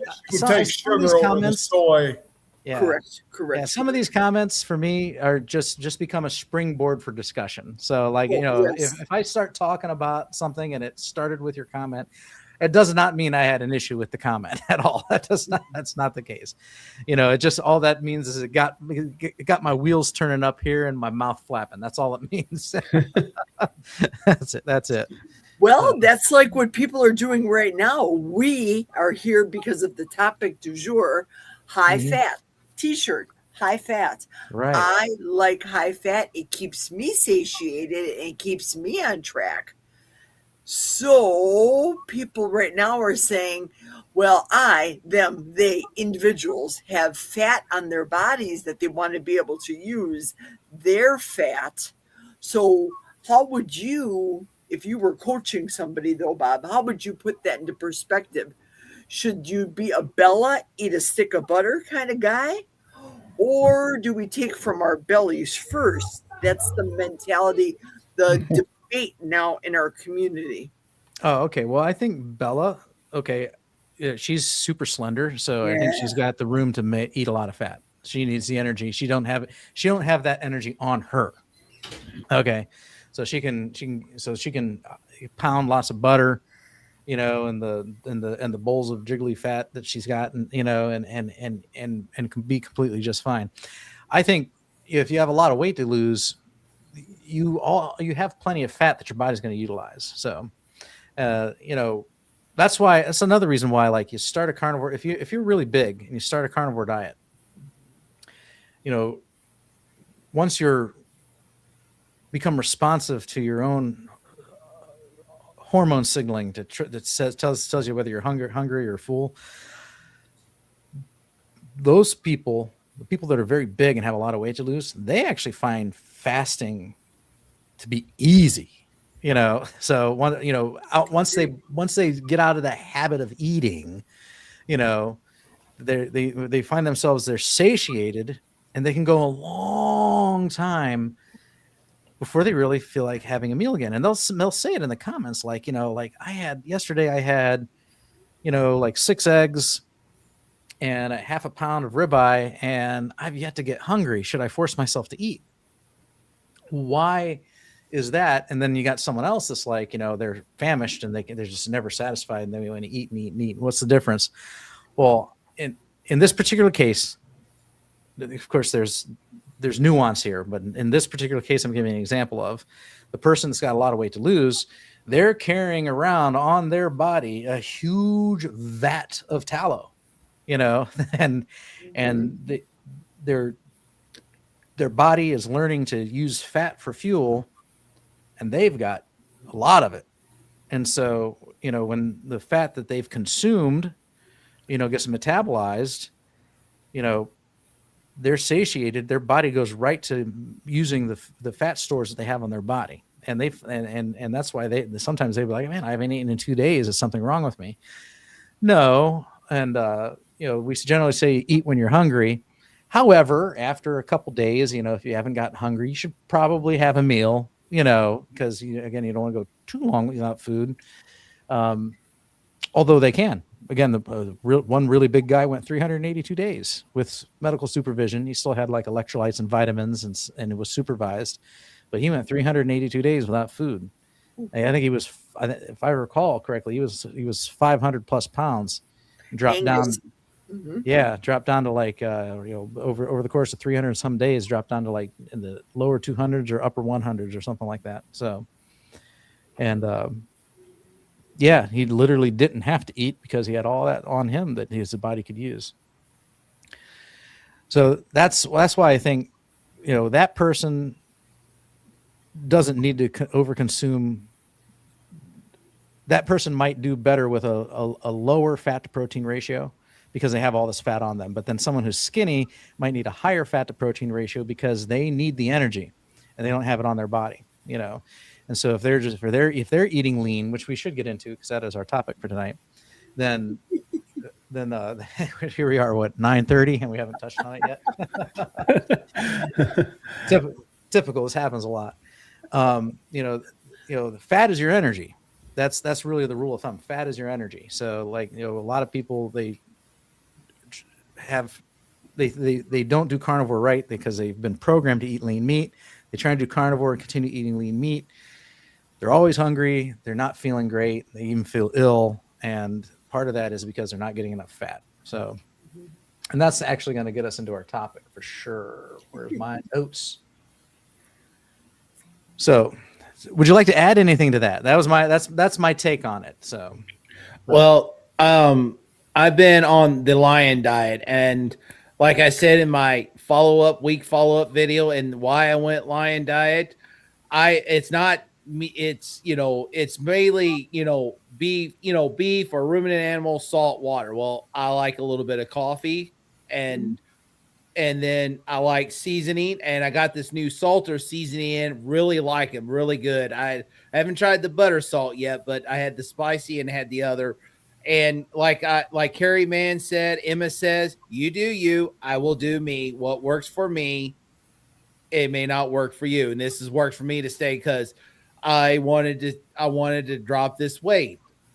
And also I had a little bit of inflammation, and you don't realize how much dairy can really affect it. And I really ate a lot of dairy. Like at the beginning of carnivore, I did eat dairy, but it didn't affect me. But now, after I had this, it kind of affected me. So I'm like, I'm going to do 30 days. I'm going to do this lion diet, which it's going to be fatty. And the one thing I learned about this is, especially in my job where I'm active, especially last week, I was pretty active. I started out eating one, I was fine because I get there and I feel full because it's fatty red meat.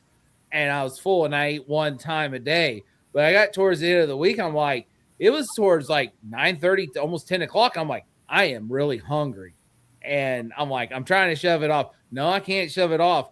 That's when I got out that Keystone, that beef, and it's like, oh, satiated. So that's why if I'm not as active, I'll get by with one or maybe not even eat for the day. But when I'm active, especially this time of year, if I get over 6,000, 10,000 steps, I mean, just because I made 6,000 steps, but I'm moving. Like today, I pulled carpet out of a unit. I pulled some flooring so we can get the flooring dry. Last week, I hung entire sheetrock, tore the old sheetrock down and put the new sheetrock in a bathroom at work in 3 hours.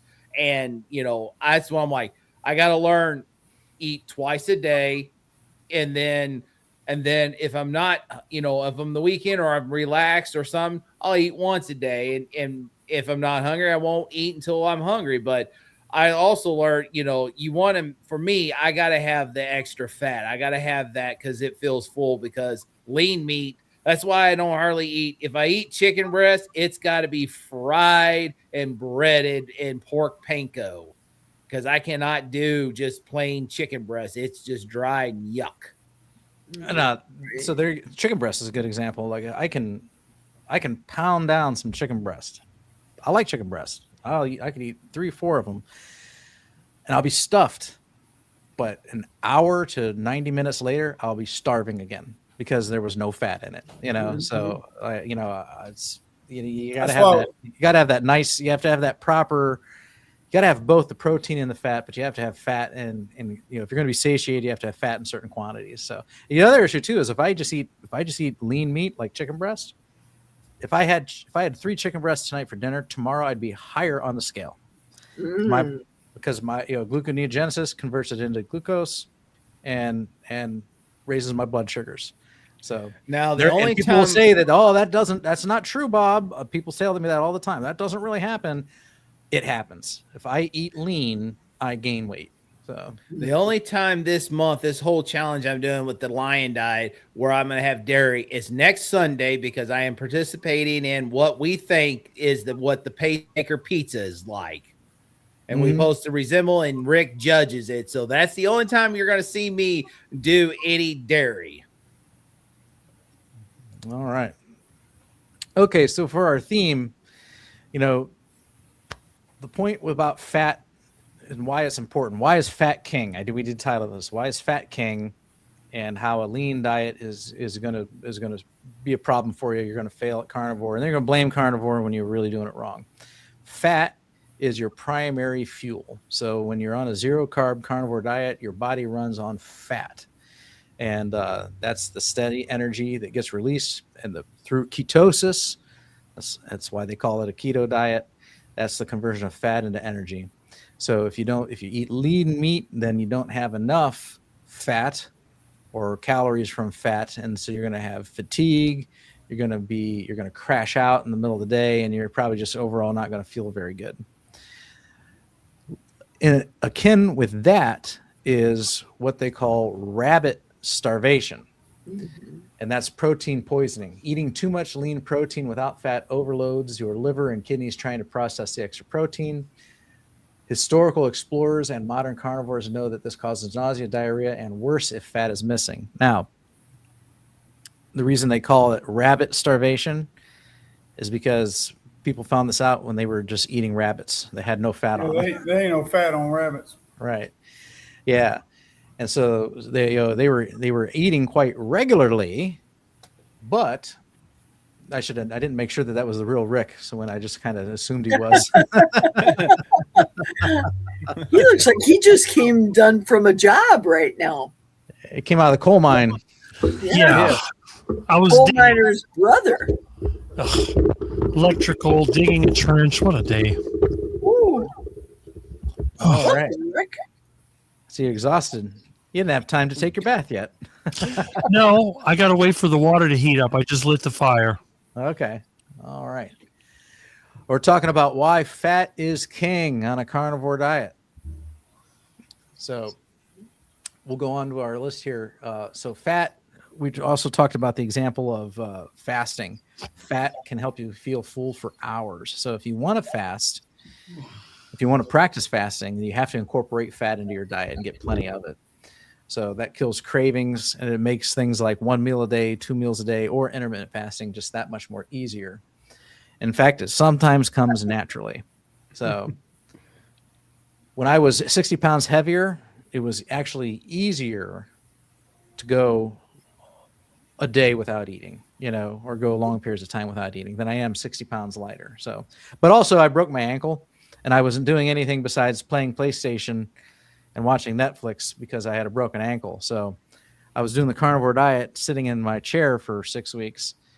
And that's probably why it was easy to not eat, because again, I couldn't do anything. But once I returned to work, I found that my appetite came back too. So since I'm out there working all the time, I got to eat more. Mm-hmm. And then another important aspect of fat is most of your key vitamins are what kind of vitamins? Fat soluble. Fat soluble, yes. So your vitamin A, your vitamin D, your vitamin E, your vitamin K, all of those cannot be absorbed in the absence of fat. All those also actually, if you're getting those from natural sources, they're coming in the fat. Actually, they're not necessarily coming in the muscle meat. So you got to have the fat to break down the fat soluble vitamins, incorporate them into your body, and make good use of it, so you can absorb those nutrients. Another reason why fat is king is because it's sustainable and enjoyable. Like, is there anyone here that really hates fat? Like if you're a vegan, or or you haven't adopted a keto or carnivore diet, the thought of eating fat might actually gross you out, because you got to get over that mental hurdle. But in reality, even your processed food products, what is it? What are the things that make them delicious? It usually comes down to three things: fat, sugar, and salt. So fat is actually very, very appetizing, and so your ribeyes, your brisket, and your ground beef, all those taste. The fattier they are, the tastier they are. So, when you were not on a carnivore diet, and you still might have believed that fat was bad, you might have never, ever bought a ribeye, because it's got the fat all around it, marbling through it. Or if you got a New York strip, you might cut the fat off because that's what you were told to do. But there's a reason why the ribeye is one of their more expensive cuts of meat, is because that fat content in the meat actually makes the meat taste better. And so that's another reason why you want the fat. And yes, I like that where Scooby the dog says fat is where it's at. I just saw that down in the corner. Amen. Yeah, fat is where it's I got tons of fatty goodness, 2 huge bags from the butcher today in town in Bloomer, Wisconsin, for free. And Rick, I did not have to jump in a dumpster, buddy. You're lucky. Now, I have a love-hate relationship with fat. I love it in my meat. I hate it on my body. I love it in my belly. I hate it on my shirts when I have to wash it. yeah, I've messed up a lot of shirts with the bacon splatter and stuff. So Yeah. I got to make sure. That's I'm why, not and nice. by my washer and dryer, I have Goo Gone. So if I do splat grease on it, I just spray that Goo Gone on it with the Oxy spray, and I blend it in there and wash it. Comes right out. I got some of that. I will try that. Tip. Thank you, Kelly. Lean protein. Hate to admit it, but I love filet mignon. So yeah, it's good. It's tender. That's why it's a nice tender cut. It's completely unrelated to the fat content. So yeah, it's a good cut. Yeah. Carnivore Cutler says, I like my chicken with butter, bite of breast and a bite of butter together. Yeah. Yeah, if it's the breast, it's got to be drowned in butter for me. But what we do is we just, my wife will just take them breasts and turn them into chicken salad, carnivore style chicken salad. We don't mess with chicken too much these days, except in that regard. So the final thought is, how do you fix it? So if you started a carnivore diet and you're eating lean because you're still suffering from the years of brainwashing that the modern medicine and modern thinking and modern dietary guidelines programmed you with, and you're failing, you got to add more fat. And so a good rule of thumb is to start with a 1-to-1 ratio, meaning 1 gram of fat for every 1 gram of protein. And generally you want to eat a gram of protein for every pound of ideal body weight, not your current body weight, but ideal body weight. So, if you're like me, I'm a 5'8" male. I'm started off at 235. I'm currently 175. My ideal body weight is probably more like 160. So, a good starting point then would be 160 grams of protein and 160 grams of fat every day.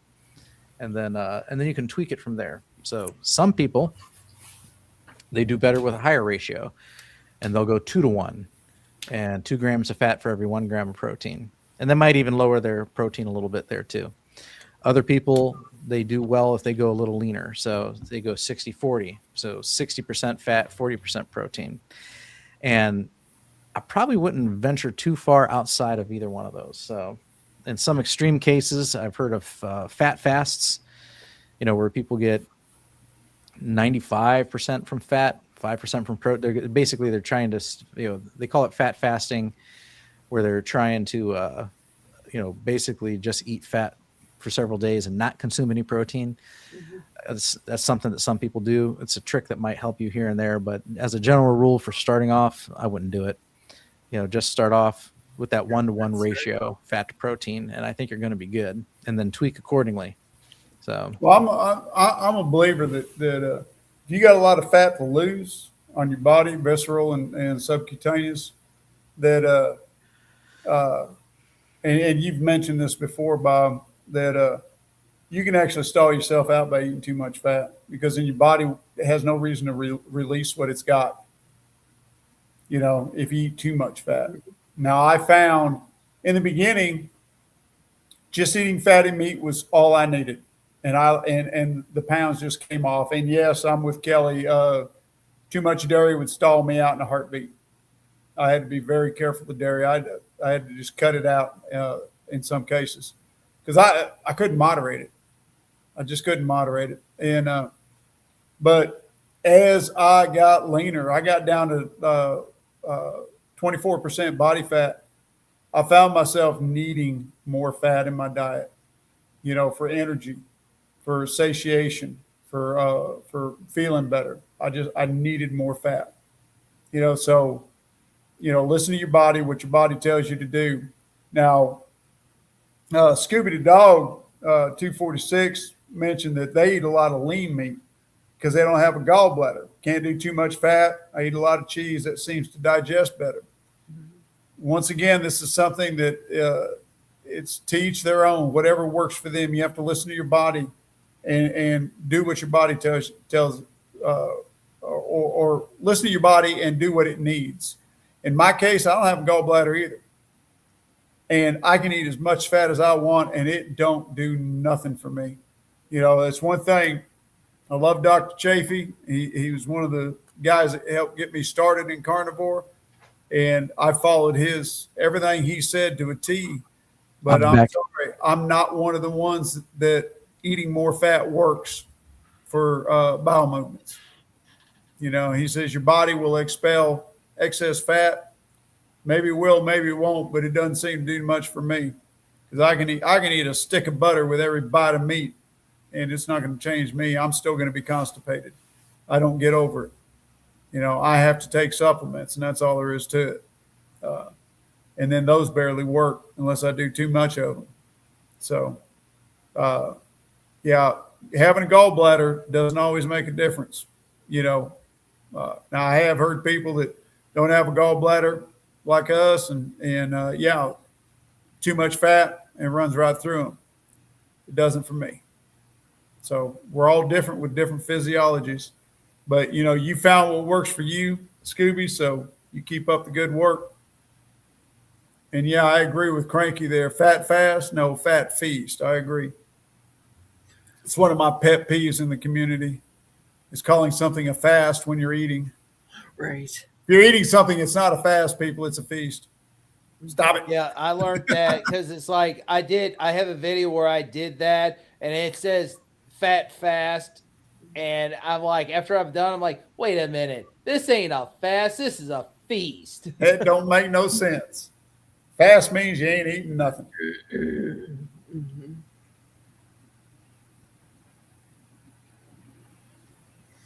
Yeah, Ellen just made a comment right now. She can't spend her day in the restroom, essentially going 10 to 20 times a day just because someone's being dogmatic about, do I do the fat? Do I not do what works for you? You do you, like the kids are saying. Yeah. The thing is, and I preach this all the time, we are all different. Don't do what I do. Right. Do what your body needs to do. And you only learn by being your own N of one experiment. You have to try different things. So if something isn't working here, try something else. Mm-hmm. Don't sit there and say, well, this is the way Jeff does it, so I'm going to do it the way Jeff. Okay, try the way I do it, but if it doesn't work for you, change something else in your system. I see this a lot in the talk forums where people are saying, well, I'm doing this and it's not working. So change. Mm-hmm. Right. Who was it? Somebody put out a video about the rules in carnivore. Having all these rules in carnivore. And it's like, there are no rules in carnivore. We have a basic guideline is all we have. There's no rules. The basic guideline is we eat fatty meat, drink water, and use salt. That's basically it. It's just a guideline. From there, you have to adjust everything to suit you and what your body needs. So I know some people take electrolytes every day. I can't do that. If I do that, I'll build up too much potassium in my body. And with a heart condition, potassium will kill me. Bob, he can't do that because of potassium either. For his kidneys. So we're all different. What works for you doesn't necessarily work for me. And like Scooby says, they don't have an issue with a little bit of sugar. Okay. I don't have an issue with a little bit of sugar. But if I eat something that's got sugar in it that I didn't realize there's sugar and I eat too much of it, it's going to affect me. It will cause inflammation in my body. Something I have to watch for, But your liver compensates for not having a gallbladder. Ellen just said. Ellen is Scooby, by the way. Yeah. Yeah, and it does to an extent. To an extent. Yeah. To an extent. I have what I consider a slow bowel. And I think things stay in me longer than they do normal people. And because of that, things get dried out more. And it doesn't matter how much fat I eat. So like I've been taking magnesium, what is it? Not the citrate, but the oxide. Oh, yes. Oxide, because that's more powerful than citrate. I don't like what citrate does to me. Been taking oxide, and I've been taking it every other day. I don't want to take it every day, because then it can loose me up too much. So I take it every other day, and it helps me. Somebody mentioned milk and magnesium. That it might be a better choice. I don't know. I'd have to look at the ingredients on it and see what I think, how clean it is. But that's just me. I've talked to other people that don't have a gallbladder, and they have absolutely no issues whatsoever. None whatsoever. My coach, Kelly Hogan, she does her, as we just said, fat fasts a lot. And she doesn't have a gallbladder, and it doesn't affect her either. Every body is different. Exactly. So, yeah. So, there's nothing more true in the carnivore world than you do you. Or we can modify that and say, you do what's best for you. What is your opinion of ox bile? Bill Cook just wrote ox bile? ? I tried a supplement that had ox bile in it one time, and I ended up throwing it out. Now, was it the ox bile or something else in the supplement because it wasn't pure ox bile? I don't know. I didn't bother to do an experiment on it, but it stopped me up so bad it was horrible. Ooh. But was it the ox bile? I don't know for sure. So I've heard that it's supposed to help you process fats better. Right. So if you don't have a gallbladder where you've stored up your own bile, then taking ox bile with your food could help break down the fats in your digestion process. And and it's good that you bring that up, Bill.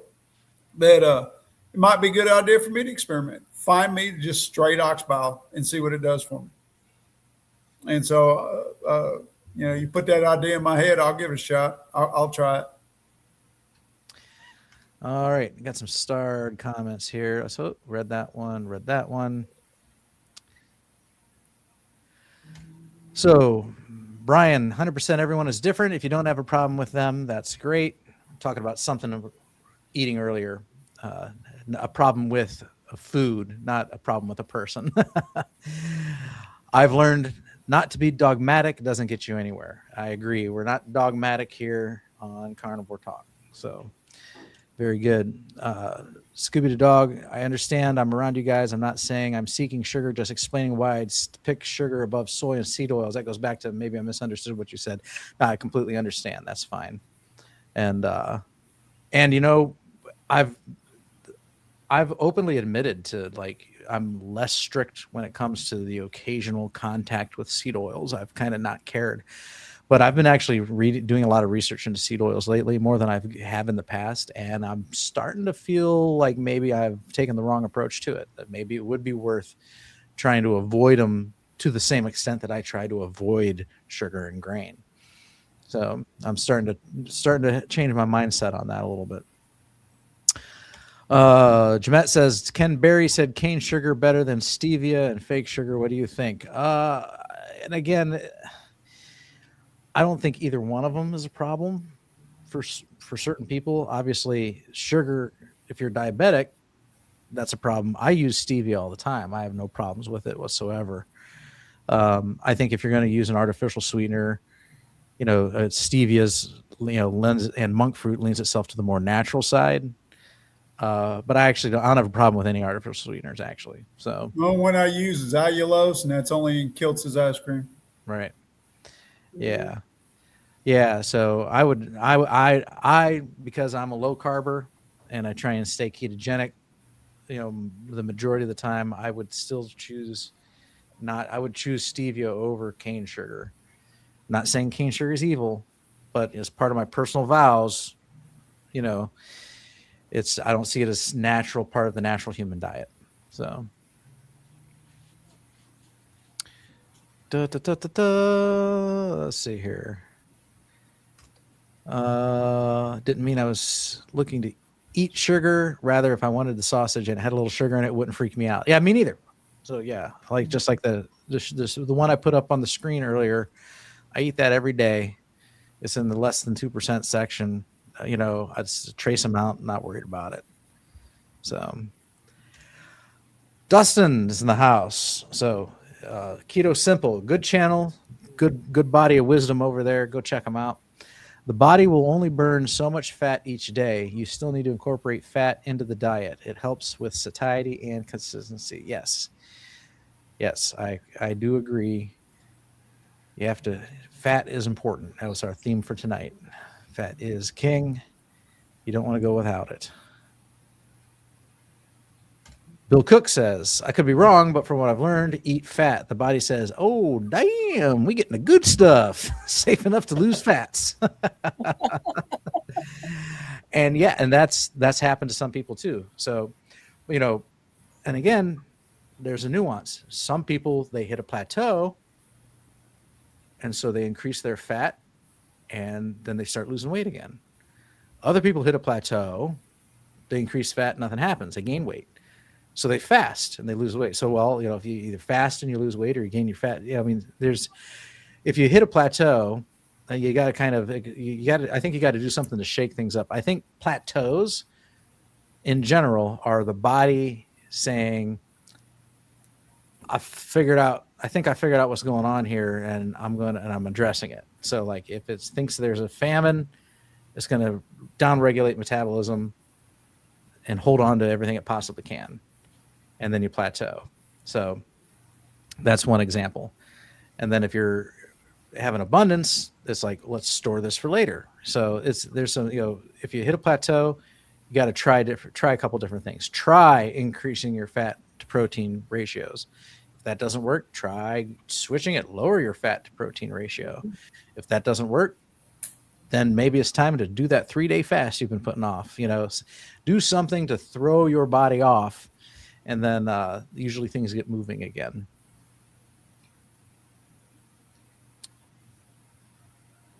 I heard another health coach say one time that, let's say you were restricting calories and you're down to you're like, wow, I'm plateauing and I'm only eating 1,000 calories a day. That's because, your body's saying it can't afford to lose anything because you're basically starving yourself. So it's holding on to everything.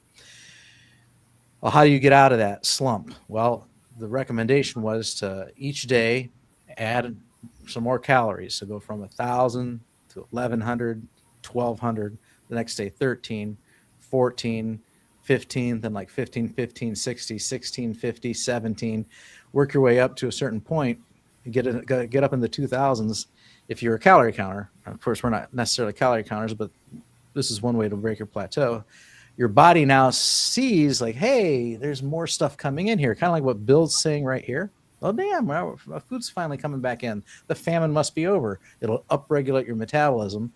And then let's say you're up at 2,300 calories. Then you can cut it down to take 500 off all of a sudden every day, and then your body's now burning at this rate. and now you're giving it a calorie deficit again, and you start losing weight again. So I don't get into the whole counting calories thing, but you can take that same principle and just apply it to, you know, the quantity of food you're eating. If you're eating one meal a day and you've stalled, you might need to eat more frequently. So there was a was it Nisha Berry or Dr. Berry? A couple months ago, they were discussing how it seems like women, they were finding that women in their community were doing better if they actually woke up and ate a meal instead of waking up and waiting until afternoon to eat a meal like the men do. That if they if they woke up and had a breakfast and then skipped lunch and had dinner, they seemed to do better than they did if they woke up and did not eat breakfast and didn't eat until later into the afternoon. Again, that just might have been with that particular group of girls. But if you're stalling out, you got to do something. You got to do something to shake things up, because that's usually a sign that your body's kind of picked up on what you're doing and is trying to compensate, because it is always trying to maintain an equilibrium. It doesn't. The body doesn't want you losing weight. Doesn't want you gaining weight. You know, it's just wants to stabilize things. So you got to kind of throw a wrench in the mix there once in a while. Chris Cooking in Nashville put out an amazing video Sunday. Talks about how sad things have become, where people who are keto think they need to apologize for not being carnivore. We're one community. I wholeheartedly agree with this. So I watched that video. It was a great video that Chris put out. That may be the one that I got that from. They were talking about the rules of carnivore, you know, and it's just absolutely ridiculous to think we have rules. We're not breaking rules. You know, we're doing what we need to do for our individual bodies.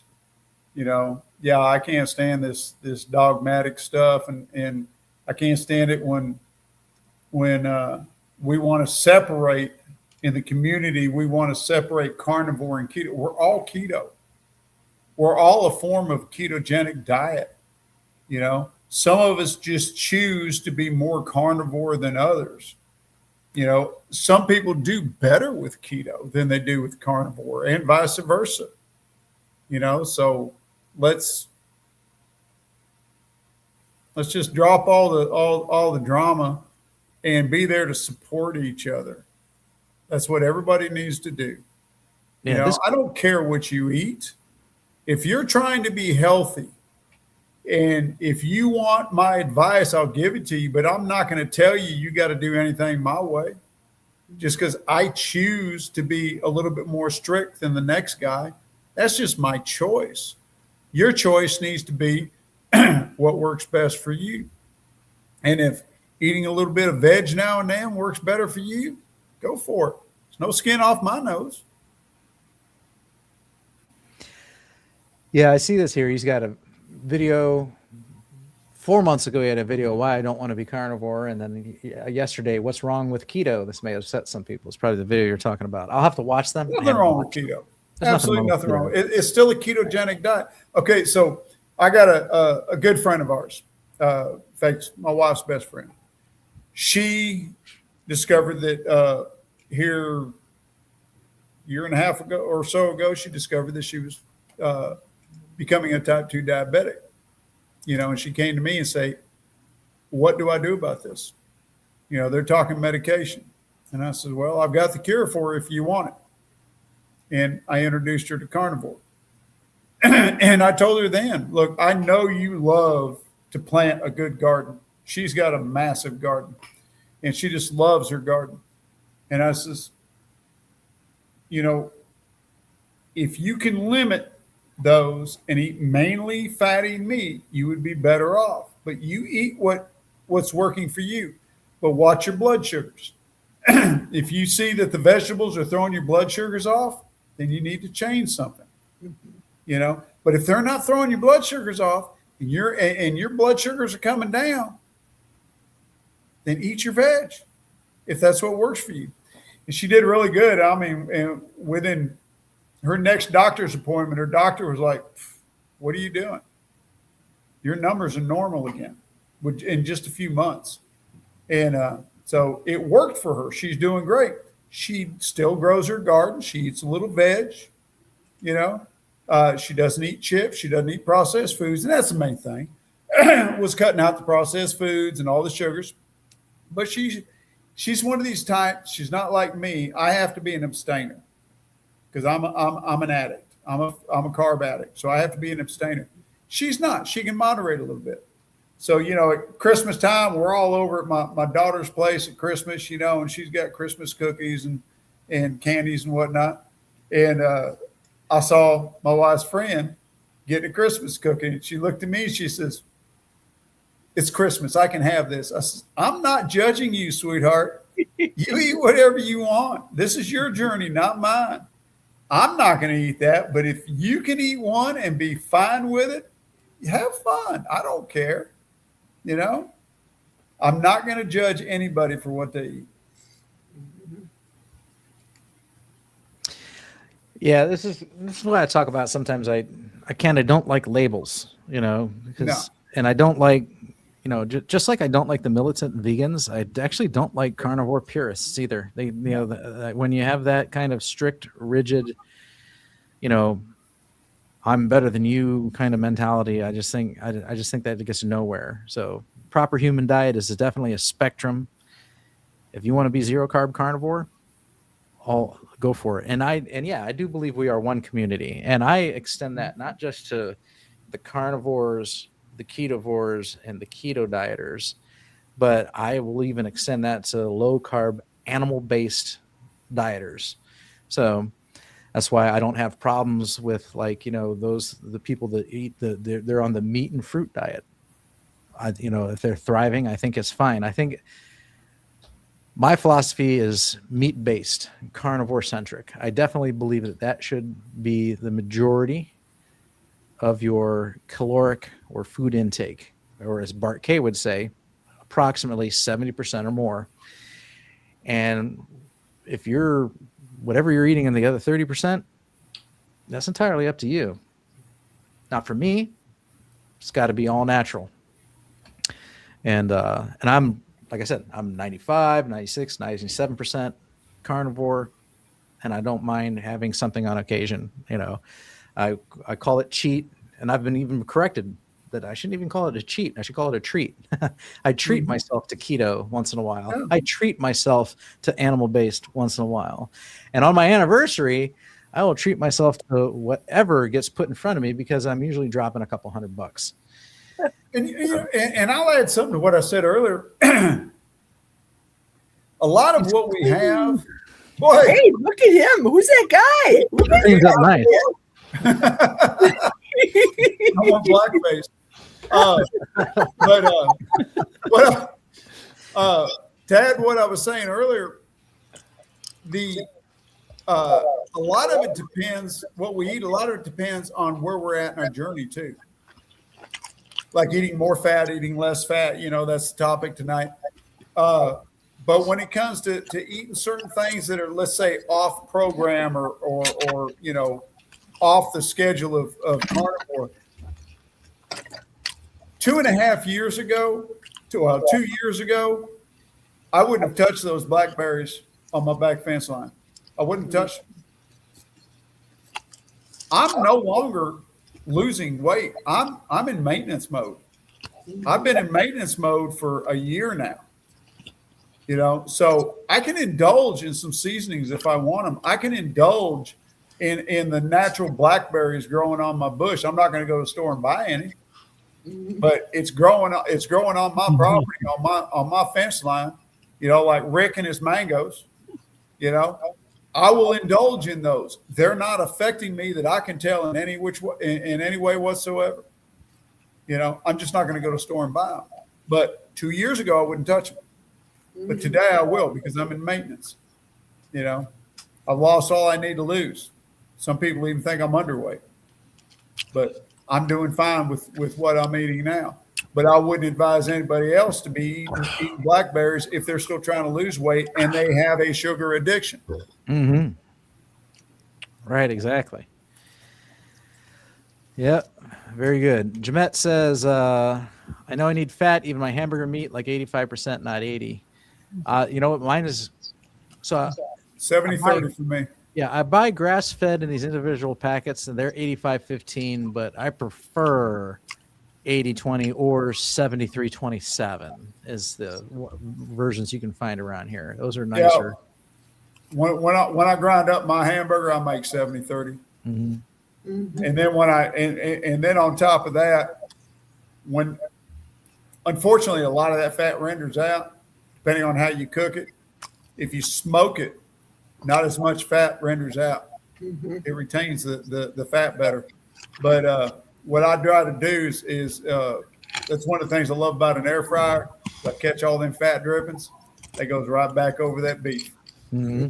And like one of my specialties that I love is I make a smoked meatloaf, and it's lattice wrapped in bacon, and I stick it out on the smoker, big old 2-pound loaf, and I'll smoke it on my smoker.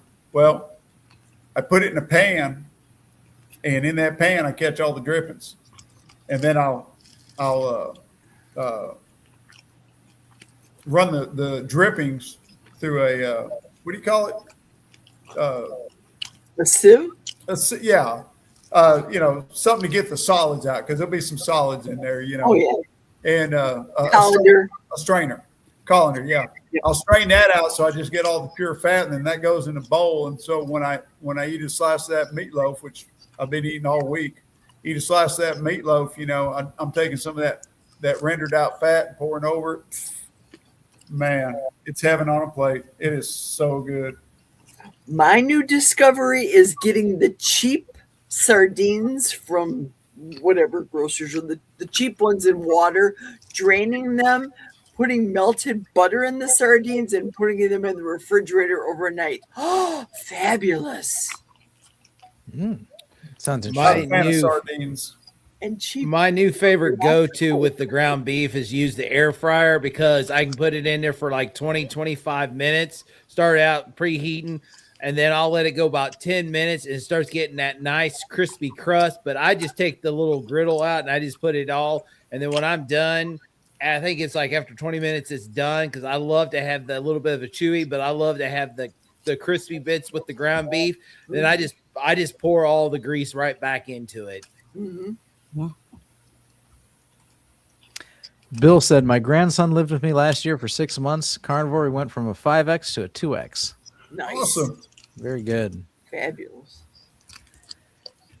Jason916 says, Jenny Middich had a video recently that said, look down at your body and see all those sticks of butter on your belly if you're overweight, and burn that instead of eating tons of fat. Makes sense. I agree with that. That harmonizes what I was saying earlier.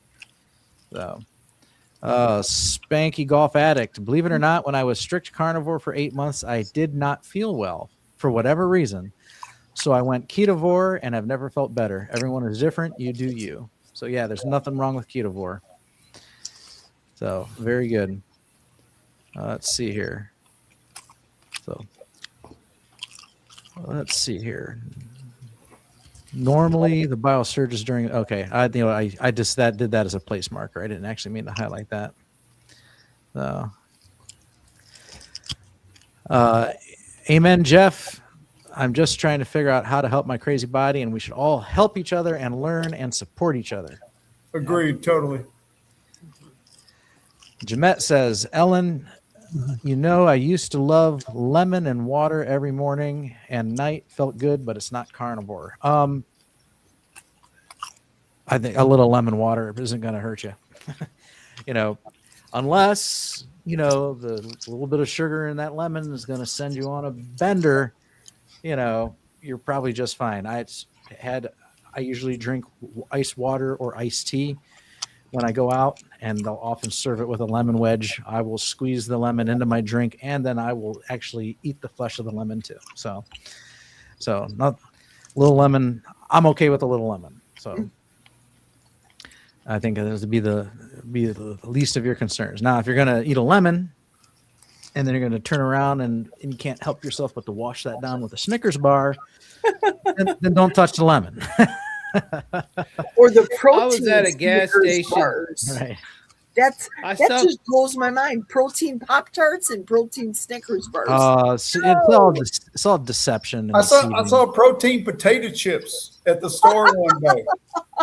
You got to be kidding me, folks. Crazy. But this is what they do. If you remember, go back when everything was fat free. Every label had fat free. Even candy had fat free labels. You know, because that was the thing. Anything to attract the consumer. You know, and so every time there's the gluten thing, everything was gluten free, and it was on the label.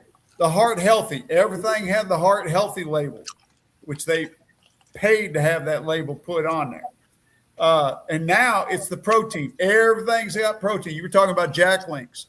There was a display at Wally World, at the Wally World I go to, and it had a floor stand display with Jack Links in it, and it said Carnivore snacks. Carnivore is starting to become so mainstream that they were advertising Carnivore snack. And I went, no, that's Jack Links. That's not Carnivore. That's horrible. That's nasty stuff. Stop it. Well, it's just like when all the keto treats and the keto, cookies and the breads and all that, they claim to be, it's keto. And I got keto hooked tortillas, on that. Keto egg muffins. Yeah, I know. And they did a lot of that with Atkins too. And I fell into that trap big time. I tripped over that thing so bad it wasn't even funny. I was eating Atkins candy bars every day at lunch, thinking I was doing good. Russell Stover candy bars. Oh. Yeah. Well, here's the thing. I don't look at stuff like that as a mistake. I look at it as a lesson learned. Well, it's just we like forget the mistakes and remember the lessons. I remember I'd stopped at the gas station. I needed something to drink. I was thirsty. So I stopped there and I'm waiting at the checkout. And I'm looking and I had to keep my mouth shut because I was about to yell out loud, oh, look at this duck food. And so while I'm waiting, I look and they had these Quest. And I just interested. I'm like, what kind of science? I'm like, I was reading that while I'm waiting. I'm like, this ain't food. This is a science experiment. It's like I couldn't even read half of that stuff, and it's like they label it as health food, and it's like this is not health food. This is just garbage. It's not even food. Mm-hmm. Don't even classify it as food. Rick, you look like you were tearing apart a duck. Well, no, it's a pork shoulder. I'm chewing up the bone. All right. I haven't had dinner yet, so I'm eating late. Yeah, no, that's fine. So, but you were ripping into some sort of flesh there. It looked like you were really enjoying it. He's caveman in it. That's what I've been called in many of my live streams. People see me eat all the time, but you'll never see me eat any bars. I eat stuff that comes off a bone. You eat real food. That's right. And I'm a big-time gardener. I consider myself a master gardener of this neighborhood. Nobody has a greener thumb than me. And yet I'm a carnivore. Does that make sense? Yeah. I got rid of all my gardening stuff. Well, when I became a carnivore, my wife says, well, you like gardening. Why don't you keep your garden going? Raise your vegetables and everything and give them away to the neighbors. I said, I ain't working for nobody else. I was doing that for me. Yeah. After next year, I put a bunch of raised beds. Most of those raised beds next year are going to come out. I'm only going to keep one with the strawberries. I'm going to keep this one, and I'm going to keep a few, and I'm going to just plant flowers in them. That's it. The rest of the dirt, I'm taking the rest of the beds out. I'm going to spread the dirt out, and I'm going to plant grass. Go back to yard. Well, the thing I like about my garden is if my friends don't get it, my feathered friends will get it. They love that stuff. Mm-hmm. And there's nothing like fattening up a duck with tropical fruit. Orange duck. Oh, yeah. Banana, sugar cane. They eat almost anything. Ducks are like a garbage disposal that flies.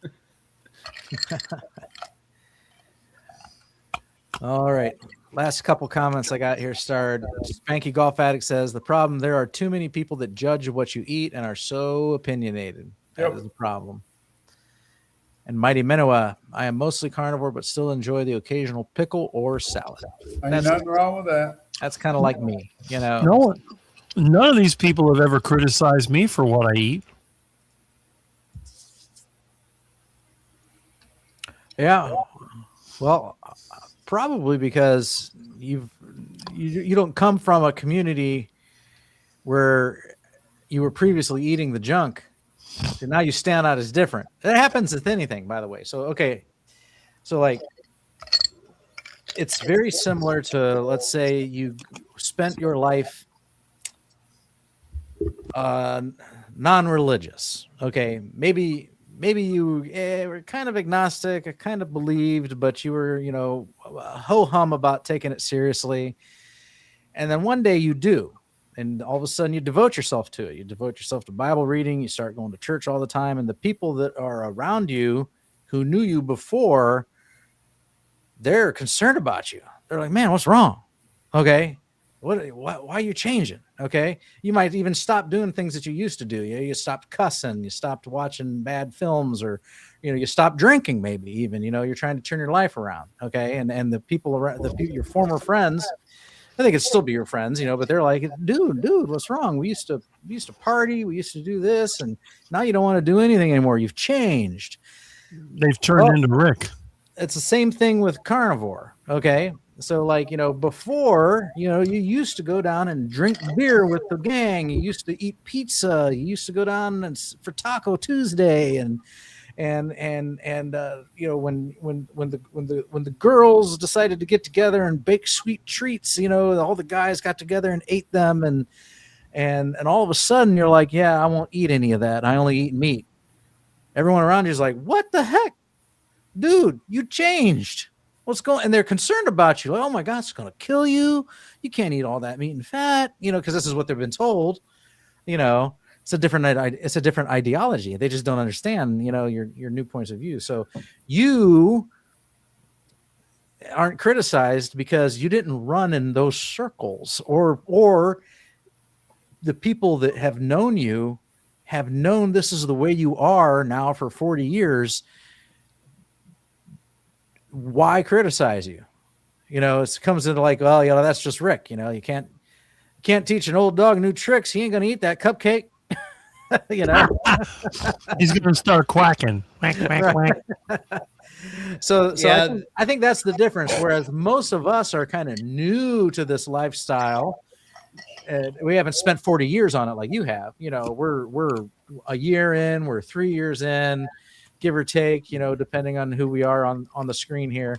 And so, we've got the one hand, we've got the old former associates that are, standing there with their open bag of Doritos going, dude, what's wrong with you? You changed, and then you've got your new friends that are, Mr. Lion with a police vest on going, oh my gosh, you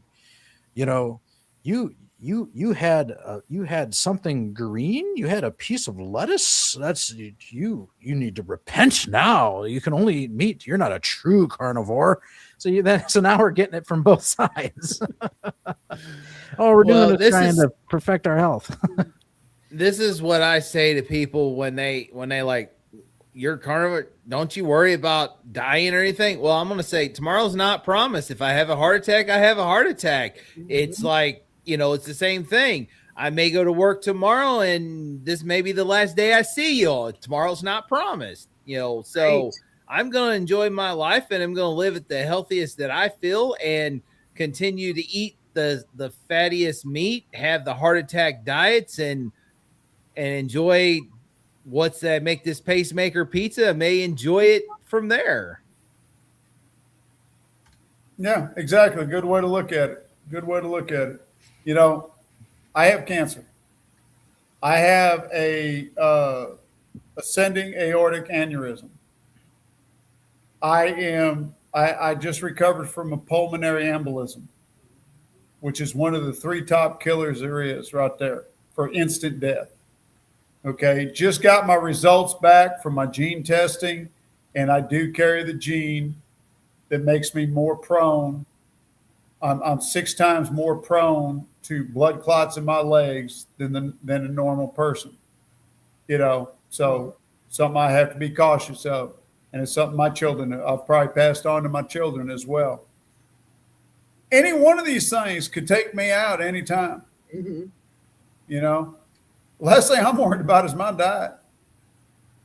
I'm eating the best way I can to protect myself from these things. How I look at it.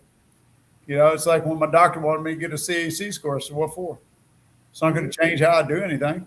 It's not going to change how I eat. All it's going to tell me is the damage I did prior to becoming a carnivore. Mm-hmm. But it's not going to tell me the carnivore is damaging me. So I'm not worried about it. Like you said, we're not promised tomorrow. Mm-hmm. And that's why, I choose 6-7 years ago, go to see a heart doctor just to have a routine checkup because I didn't know about AFib. And as I got to know more in the community with people that had AFib where they put it in remission or, reverse whatever they did. And I'm thinking, I'm doing the best thing. I feel the best. And then the Missouri Heart Center closed down. I'm like, I have to go through a primary care physician. I have to say, I want to go through here. So I'm like, I'm feeling good. Why do I need to go back to heart doctor? If I'm noticing something's not right, I'll get me to the ER and I'll figure it out from there.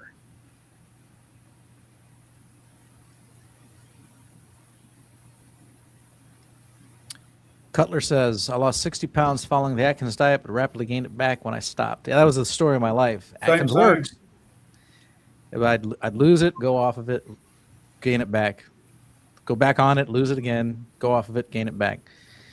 And I think that's the difference now is what I've learned now is that you have to make this a lifestyle, and Atkins tried to teach that. He really did. Remember your 4 phases. The last one was called Atkins for Life. Mm-hmm. But everybody did induction and maybe the second phase, and they got down to their goal weight, and then they were like, "Great, I made my goal," and they went back to their pizza and Taco Tuesdays, and they gained their weight back. I did it for 10 years. Yep. So I did that too. I lost 50 pounds in the first year. I maintained it. I had very, very few issues with it. But somewhere during that 10-year period, it was the downfall of Atkins for me. My downfall was because it allowed carbs. Because, you're supposed to start bringing carbs back into your diet until you started gaining weight. And then you cut back on the carbs and went back. And that was your number. Mine was like, I don't know, 60, 70 carbs, something like that. The thing is, I got tired of tracking. Mm-hmm. I got tired of getting the app out every day for every sinking thing I put in my body. And I got sick and tired of tracking. And so I'm just eyeballing the food now. And when you're eyeballing it, you start allowing a little bit more in, a little bit more in, a little bit more in, until all of a sudden you just totally lose control of it. This is how I knew that I was a carb addict. Mm-hmm. I can't allow those carbs in my body. I'm like an alcoholic. You don't drink. I'm a carb addict. I don't eat carbs. I have to stay away from them. That's what tends to make me more stricter. Now I'm doing fine right now.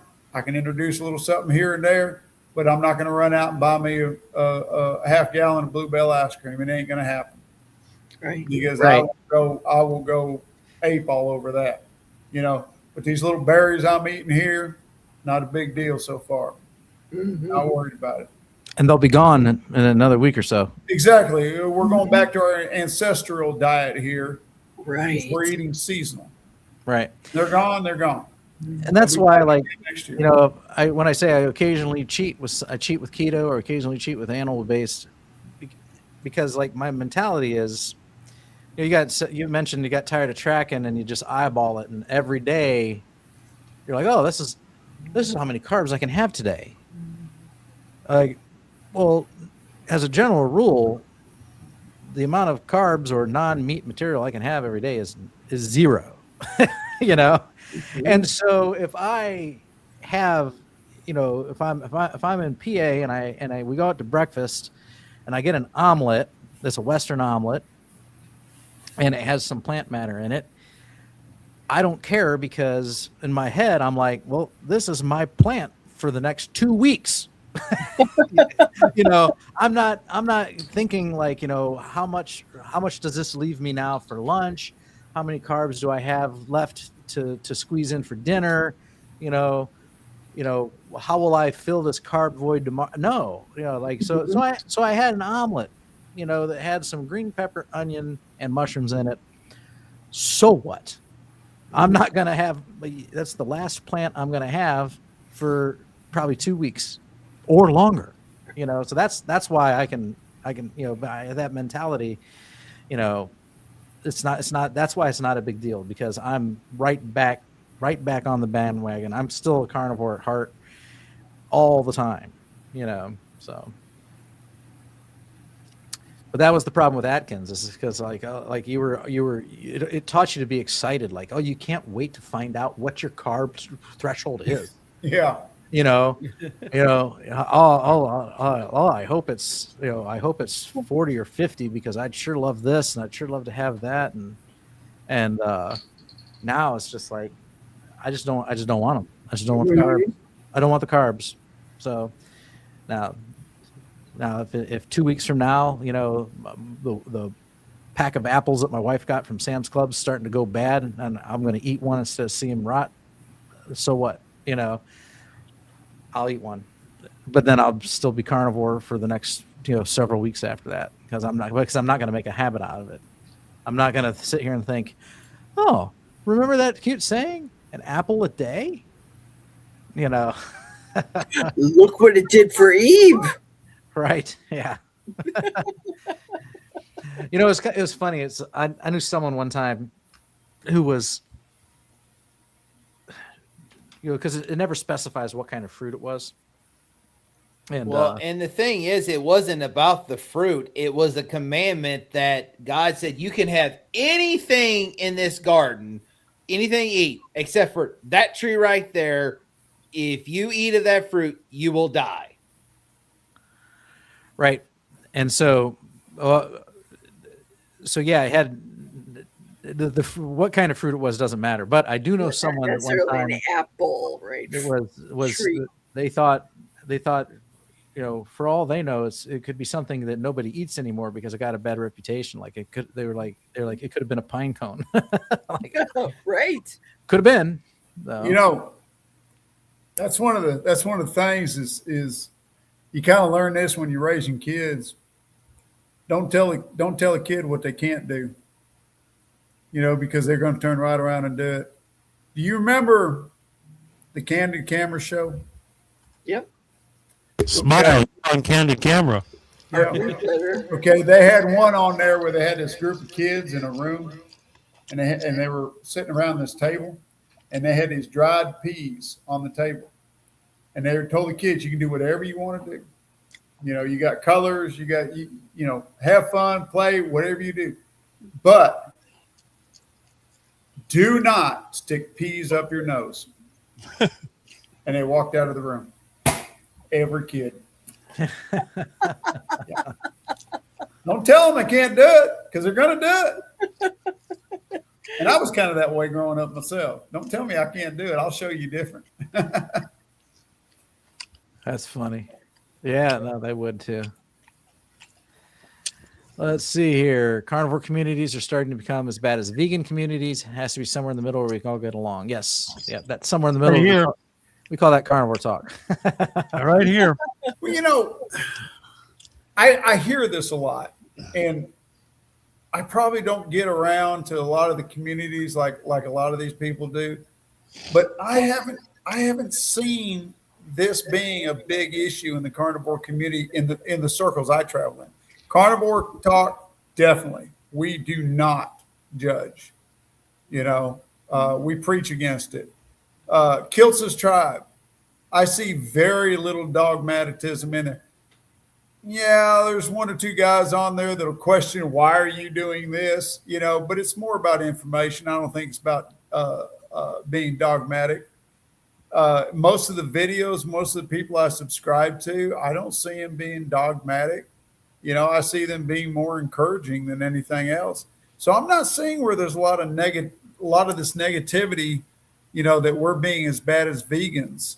The only place I've ever seen anything like that was over on Reddit, and I was only in a carnivore community on Reddit for a very, very short time, and so I'm like, there's too much negativity here. I'm out. I don't need this, but all the common guys I subscribe to on YouTube and the talk forums I'm in, I don't see a lot of negativity. I see a lot of support. Some of the groups, the paid groups that are dogmatic, will say, for example, and I'll bring this up because we discussed him before, that they don't feel the need to make the Chris Cooking Nashville recipe to resemble a pasta because they feel that it's, well, first off, it's too many ingredients, it's too pricey, it's too much time consuming. For me, I can't go back to the keto way of a almond brownie just because I want a brownie.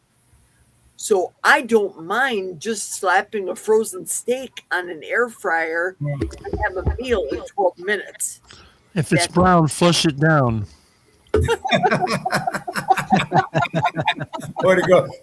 Good one, Rick. Way to go. Well, and that's the thing. And I see a lot of this. Chris has had a lot of videos where he's talked about the negativity, in this. And I've commented on his channel several times that I'm not seeing it in my circles. I don't understand where all this is coming from. And I think what a lot of it is he gets negative comments, a lot of negative comments, on his shows. And I think all the carnivores do. These are mostly, man, don't take it to heart because most of these are trolls. I only got one troll on my channel. Yeah. So when it comes to Chris, I have gotten some benefit out of some of his recipes, his butter mayo recipe. It's amazing. But the only negativity I have about his recipes is they're too doggone complicated. In the beginning, carnivore, I kind of enjoyed experimenting and playing around, but the longer I was carnivore, the more simplistic I wanted to get. Yes. But that's just me. Me too right now. Great. I understand some people, I know some people in the carnivore community say, why are you trying to duplicate the foods that you no longer eat? Our friends like them. Yeah. Why are you trying to do it? You're just not willing to give up what you had before. Well, I understand where they're coming from on that, but in reality, if this is what's keeping you in the lifestyle, then once again, we go back to you do you. If this is working for you, if you can still lose weight or maintain the weight you're at that you're looking for, fine.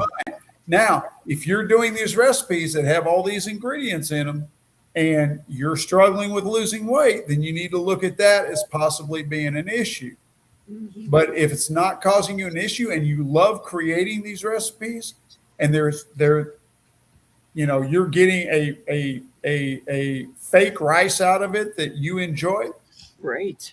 Have at it. If that's what's helping you stay in the lifestyle, I'd rather see you doing this than going out and buying a bunch of rice and eat the carnivore rice, eat the fake stuff, or you're going to have a pizza. Rick's got a great pizza, the best maker pizza. It's the only pizza I like. Yeah, that's why as I further gotten along, when I discovered Chris Cooking Nashville, and even when I was on keto, where they were doing a lot of those keto and stuff, some of them ingredients can get pretty expensive, and that's why if I was doing any cooking videos, I want to be able to have the average person can go to the store, get the ingredients, less than 6 ingredients or less, maybe 8, to be able to do it and not have to go to buy egg white powder or buy this or buy that costs like $60. Yeah, it's like I used to try all the bread recipes, and I got tired of playing with them, and they really weren't all that good. Most of them were very styrofoamy, or too eggy. Right. I got tired of messing with them. So if I want any kind of bread-like substance, it's going to be my chaffles, or in my case, my poffles. Poffles, because I like using panko in them. Every one of my heart attack recipes can be made with whole foods inexpensively, and There it's you go. not hard. And there's simple ingredients. Yep. Mhm. So no anything that- complicated mixings or anything like that. But like I said, for those that enjoy, see, that's the thing. Some people like Chris, he enjoys creating. Right. He's a creator. That's what he loves to do. He is a musician. Musicians love to create. That's his karma for him. That's what he gets a kick out of. I tend to spend at least the smallest amount of time in the kitchen. So Yeah. all my recipes are self-cooking. Yeah, now what I eat mainly is just basic food. I do have like my my meatloaf has a lot of ingredients in it, They're simple, easy to put together. That's one of the only complicated things I make is my meatloaf, and only because it's so worth making. It's so good. kinda But got I me an idea but I don't with- recommend it as carnivore. It's more keto because it's not pure carnivore, But I'm in maintenance. I can afford to do this, and it doesn't affect me. It kind of gave me another video idea because I did, meatloaf I did one in the crock pot, a carnivore type meatloaf, which it was all carnivore. But now you gave me an idea where I'll do, because mine, we replaced the breadcrumbs or whatever with the pork panko. But I thought about doing that in lattice and wrap it in bacon and then put it on my grill, my Weber grill on the slow side till it gets up to temp and then do a reverse sear. It will change your life. Let me tell you. Heart attack lasagna. Slow Heart attack smoking. lasagna. Kelly, did you just watch the recipe that we did with Meeting Wellness? Aaron, I did part 3 yesterday, and Amy's is coming up this week for. I didn't see the other two. I saw yours, Mm-hmm. but then I fell asleep, took a nap because it was like a rainy. It was a lazy day for me, and I ended up taking a nap. And I woke up. I was like, "Oh, we're about done." I saw you put boiled eggs in there. I'm like, interesting. Yeah. So here's a question. It kind of gets to I don't know if this is a serious question, but we're going to answer it. Show you how lenient we are. London says, random question. Should I eat this McDonald's or throw it away? It's my only food right now. So I need to know what that means. And I need to know a little bit more about you. But my first thought is if something's your only food right now, eat it. If it's McDonald's or nothing, if it's McDonald's or starve to death, eat the McDonald's. Okay. Outside of that, we need more context. Are you healthy? Are you lean? Are you obese? I have no problem eating McDonald's. I eat McDonald's frequently. Hamburger patties and chow down. Yeah. And so I often go to McDonald's for lunch, and I will get 4 quarter-pound patties off their a la carte menu. They'll put it on the same platter that they put the breakfast on with a knife and a fork, and I'll get a large unsweetened iced tea with it. And that'll be my lunch when I'm out at work a couple times during the week, actually. So, quite frankly, I think for fast food, McDonald's has some pretty stellar tasting quarter-pound patties, and those are the ones that are fresh and never frozen. Pure beef, nothing wrong with it whatsoever. Now, I'm not going to eat the bun, the corn syrup laden ketchup, or I'm not going to have the fries, or nothing like that. But if it's the beef, I'm going to eat the beef. Now, again, we need to know more about you. Are you trying to lose weight? Are you unhealthy? Is it really the only food you have right now? Or is there other alternatives? If it's the only food, why is it the only food? Can't you spend your money on something else? You probably save money, actually, if you went to the store and bought stuff to make things at home from scratch. So there's those other contexts here. But are we going to hate on you for eating McDonald's? Absolutely not. And in fact, if that's all the food you have right now, I'd say eat it. So it's not going to kill you tonight. So. When I ate fast food junk that wasn't really food, I couldn't stand McDonald's. Oh, I used to have they were the worst burger on the market. I couldn't stand them. I would pick Wendy's or Burger King over McDonald's any day of the week. Now, here now in Texas, it's my preferred patty. So in Texas, we got Whataburger. That's our burger down here. Mm-hmm. I will go for a Whataburger. And the closest Whataburger for Missouri is Springfield. Wow. Yeah, Whataburgers is it's a Texas thing. But yeah, I never did like McDonald's. I thought they were the worst hamburger out there. But I'll eat them now because I can just get the patty. Right. Just the patty's fine. The sandwiches themselves, I never liked. I preferred the Dave's Double or the Baconator or the Whopper over anything that McDonald's had back when I used to eat that combined monstrosity. But now that I eat just the beef, I actually think it's the best tasting one out of the big three around here. So the worst burger, though, by far was White Castle. I could not stand White Castle. No, yeah, I hear you. Yuck. Yeah. Never had one of them. They never crossed the Mason-Dixon line, I guess. Yeah, good. Great. It's gray meat, thing. steamed meat with onions. Ugh. Scooby the Dog says, it's crazy. My diet was heavy bread and pasta, and I was skinny. I never thought I could give that up, but I don't miss it now. A lot of people are like that. I remember thinking to myself, too, like, how could I give up?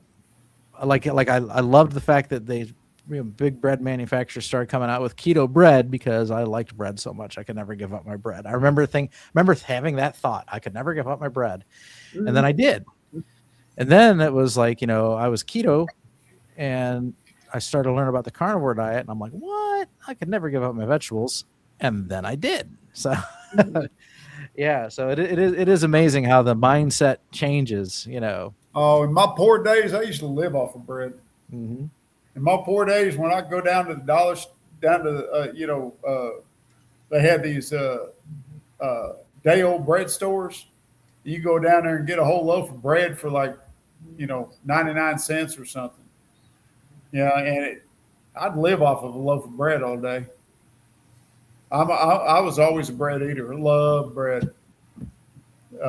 Didn't matter what kind it was. I never met any bread I didn't like. That's one of those things it's why I kept doing bread recipes, the carnivore bread recipes, trying to duplicate that, because, I miss bread. I miss sandwiches. And chaffles is the only one that's easy enough and tastes the best. Yes.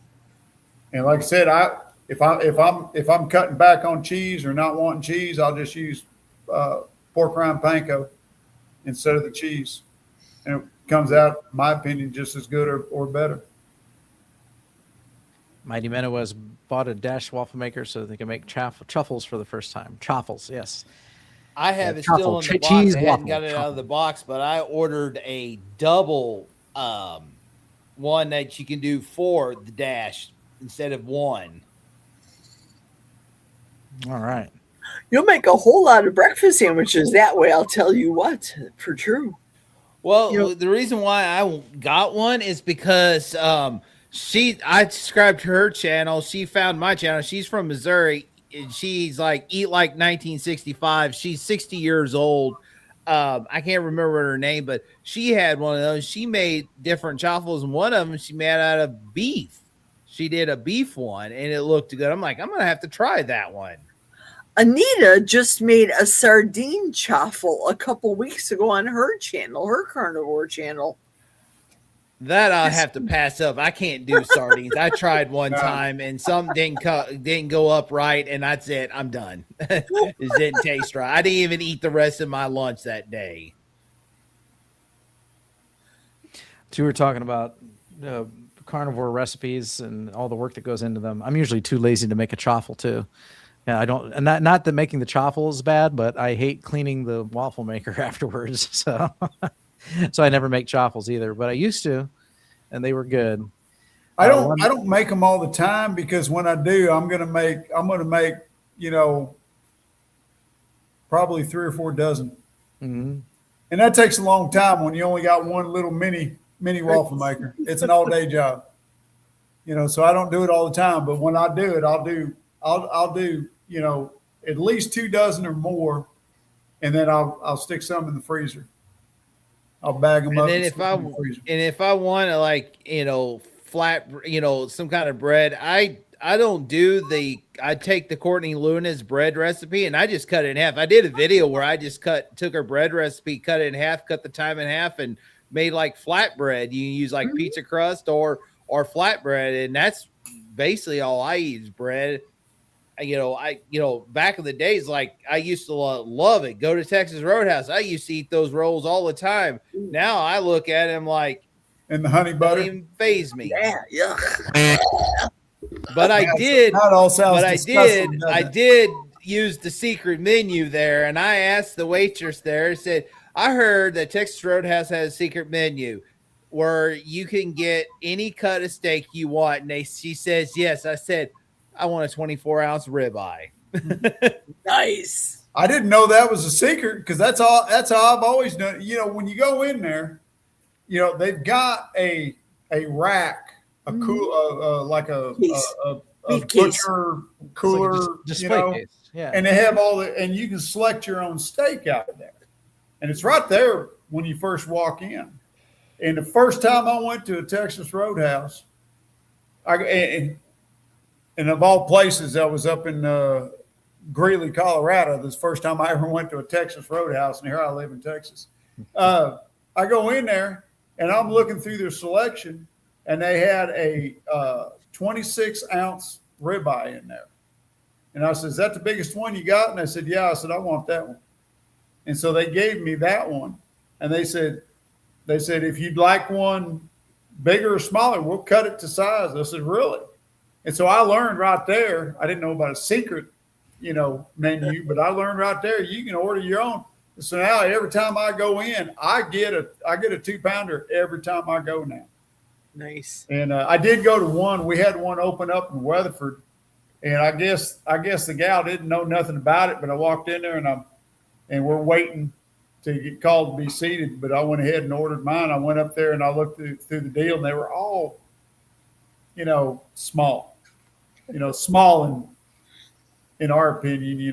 They most of them were under a pound, or close to a pound. I'm looking them all over, and I says, excuse me. She says, do you want to pick one of those? I said, no, they're all too small. Says, I'd like you to go ahead and custom cut one for me. And she looked at me like I was an alien or I had antennas growing out of my head.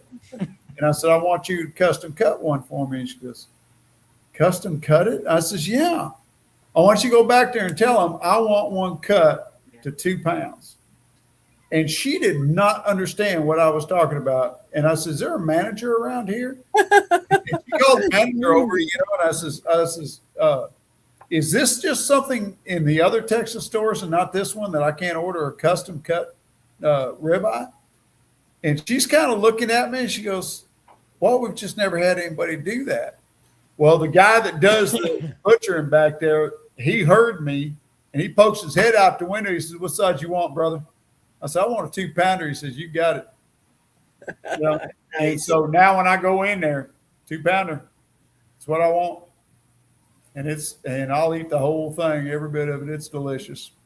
That's the way I did it. It was like 2 pounds, and she said, how you like it? Rare. And matter of fact, it was just perfect. Nice. Well, that's the beauty of the thick ones like that, is it's hard to cook them. It's hard to overcook them. Yeah, I'm one of these. Wipe its butt, lob off its horns, and bring it out here to me. If it comes out black and blue, I'm happy. Now, granted, it cost me almost $50, but thanks to our next door property gave me a $50 gift card, it was on them. But that ain't nothing. $50 is cheap these days on a big ribeye. I can go to a nice place in town, and I'm talking nice place like Del Frisco's Double Eagle Steakhouse, something like that. And a 1 pounder is going to run you $80. So 50 pounds for a 2 pounder, that's stellar. There ain't nothing wrong with that. Now you're not getting premium, but you're getting choice, and that's all right. I've never gotten a bad steak there, there or Longhorns. I'm gonna have to try this someday. Longhorns I can't custom cut. I love Longhorn. Do they dip it for you, Kelly and Jeff, in that juice that they have there? No.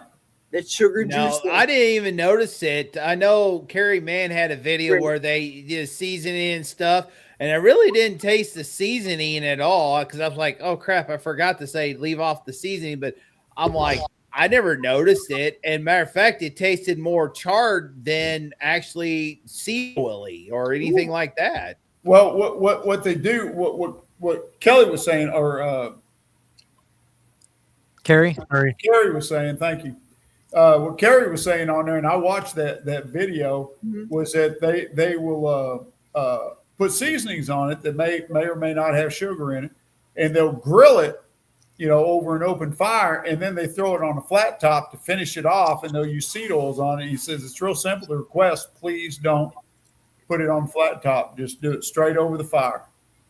And so next time I go in, I'll do that myself. But so far, the steaks I've gotten there haven't bothered me any. So I don't know that it's that big a deal.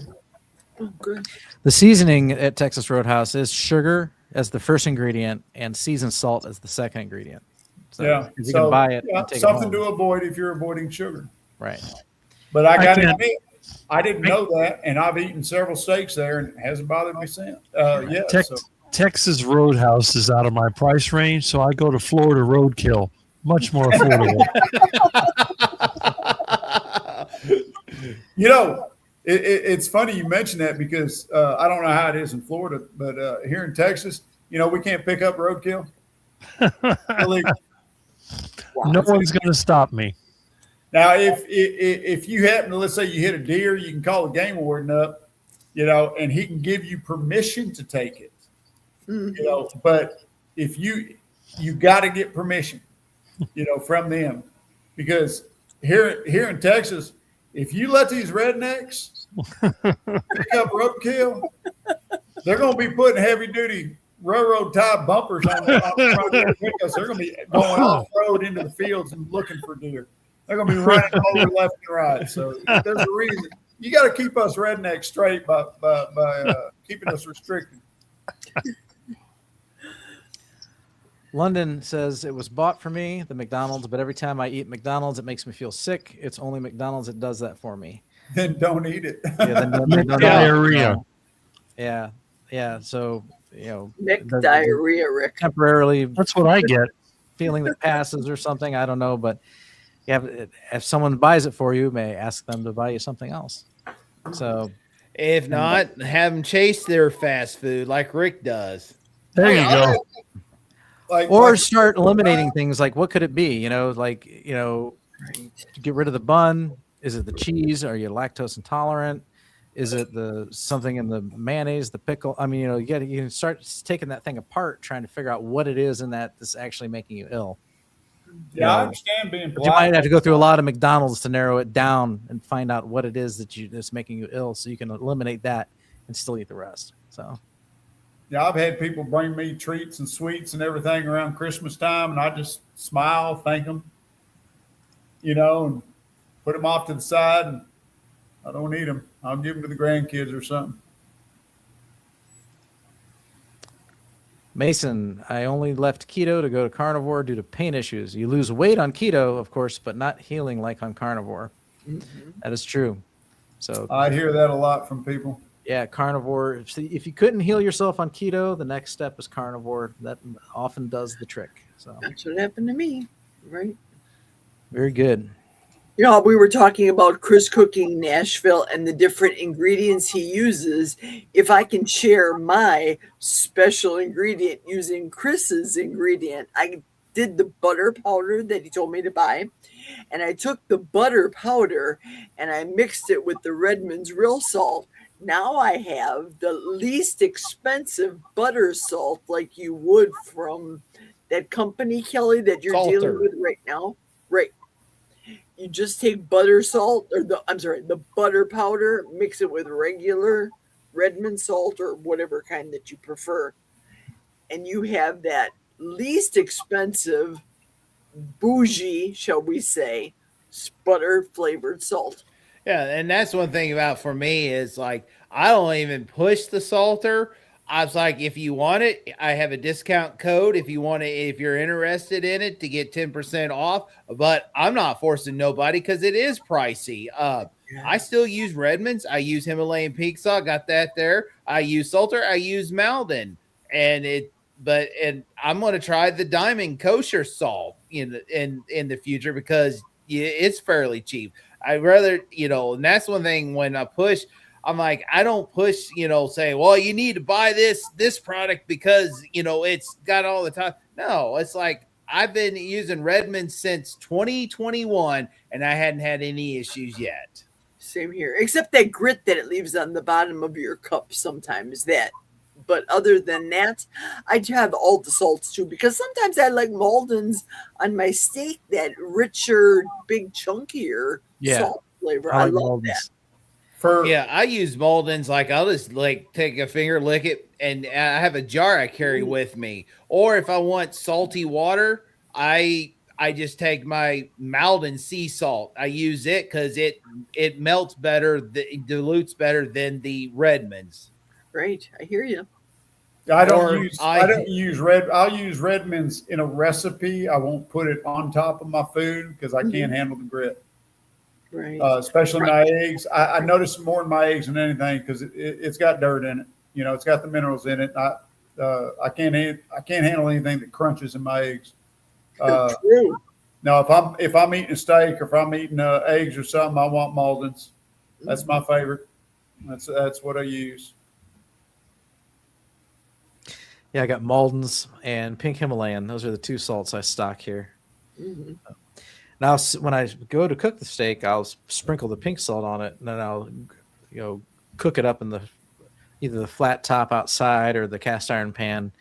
But then when I go to eat it, I cut it into strips, and then I get out the Malden's and I sprinkle the Malden's over top of it before I eat it. Now I do salt my water with Redmond's, but I just don't drink the dregs. It's no different than when I drank coffee, and I made cowboy coffee.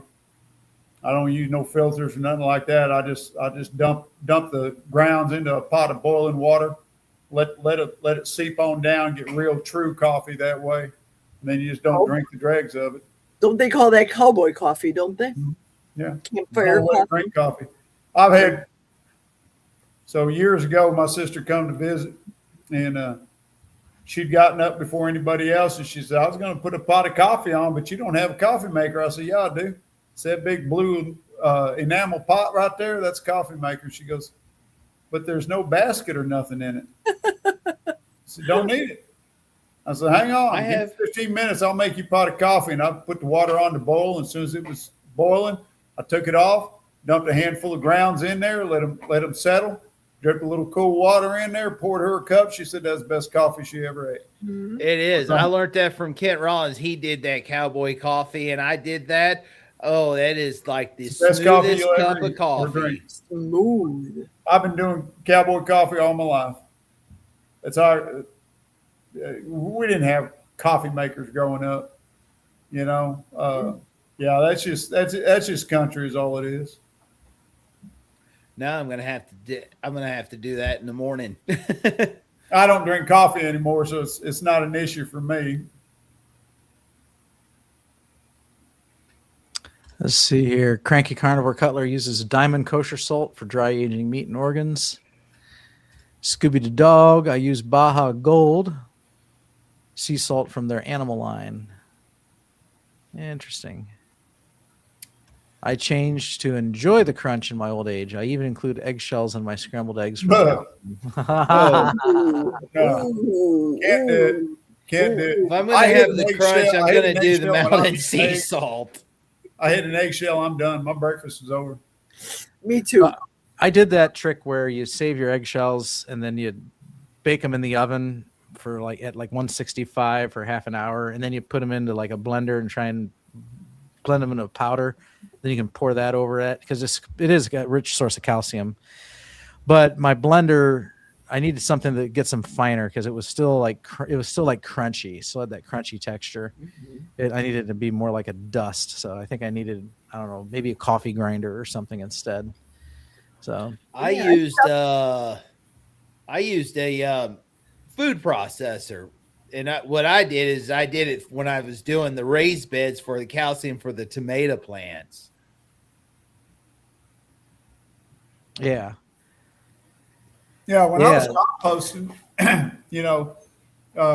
I'd put eggshells in my compost, or I'd even feed the eggshells to my chickens. Yeah, that's To what I make heard. their eggs stronger. I've stopped worrying about calcium. That's why I take vitamin K2 to not have the calcium go where calcium wants itself to go. Yeah, and I don't do any calcium anymore either because I'm sure I get plenty in my diet, but I've also got my late stage chronic kidney disease, high phosphorus, so I'm at risk of leaching calcium out of my bones and depositing it in my arteries anyway. So the last thing I need to do is take more calcium. So. I've never had a problem with weak bones or nothing like that. I've never had an actual broken bone. I fractured a hip one time, dislocated and fractured my hip. That was totally a different deal. I just broke the top of the ball off of my femur. But that was due to the dislocation, Right. I broke a finger one time, but that was catching it between two pieces of metal, and the finger wasn't where it was supposed to be at the time. Oops. But other than that, I've never actually broken a bone, and I've had a lot of wrecks. So I don't think I have to worry about calcium. My bones are pretty strong. All right, we're approaching 11:15 here. Yeah, I'm gonna head off to bed. I'm getting pretty tired, and 4:30, 5 o'clock is gonna come pretty quick. So y'all have a great night. Glad to come on. All right, You too, Kelly. good to see you again, Kelly. Yeah. We'll see you soon. Have a good night. You too. And I'm also going to hop off because I'm going to go visit Barbara next, where Bob is probably going to come in a little bit too. I'll go over there, pop in, and just say hi real quick. I don't know if I'll join on screen. I might just say pop hi on the chat. That's all I did last week. I popped in and I listened for a bit, and then I was so tired I just shut it off, closed my eyes, and went to sleep. It was a pleasure as always, Jeff, Bob, fabulous, Rick, wherever you are, if you can hear me, it was a pleasure. I will definitely see y'all next week, though, now, too. That's right. Oh. Yep. We'll have her back. We'll have Jerry back next week. She's still on Thank you. vacation. All right. Good to see you have a good again, night. Jerry. Thank you, guys. Thanks for Toodles. joining us. And there's Rick. Hey, Rick, we're all talking about going to bed. Well, I can't go to bed. I got to go feed a goat. I got a baby I got to take care of. Yeah. I'm usually in bed at this time, but I work late today, so Yeah. Got to wind down. Yep, I just had dinner. Yeah. All right. Let's see here. Scooby the dog, Isabella Goyer. Everybody's saying good night. I'm going to say good night too. Mm-hmm. Yep. So yeah, I schedule it till 10:30. I don't mind running late, but that's what's happening here is I'm actually having a hard time keeping my eyes open. So it's time for me to retire. So anyway, it was a good discussion. Thanks for joining us, Rick. So who all did we have today? We had Rick, we had Jerry, we had Bill Cook for the first time. Yep. And we had Jeff, and we had Kurt Meathead, and we had Thomas, and then myself. And that, am I missing anybody? I always try and recall everybody. I think I got them all. So Sounds okay. about right. All right, I think I got them all. Anyway, thank you all for joining us on screen tonight. Definitely made this very enjoyable, and so did all the comments and participation in the chat. Fat is king. Make sure you're getting enough fat, and continue in your carnivore lifestyle. We're here to support you 100% of the way, every day of the week, not just on Monday nights. So if you ever have any questions or concerns, don't hesitate to reach out. You can contact me in the show notes below. We love you all. Have a good night. We'll see you next week. Take care. Good Night. night, y'all.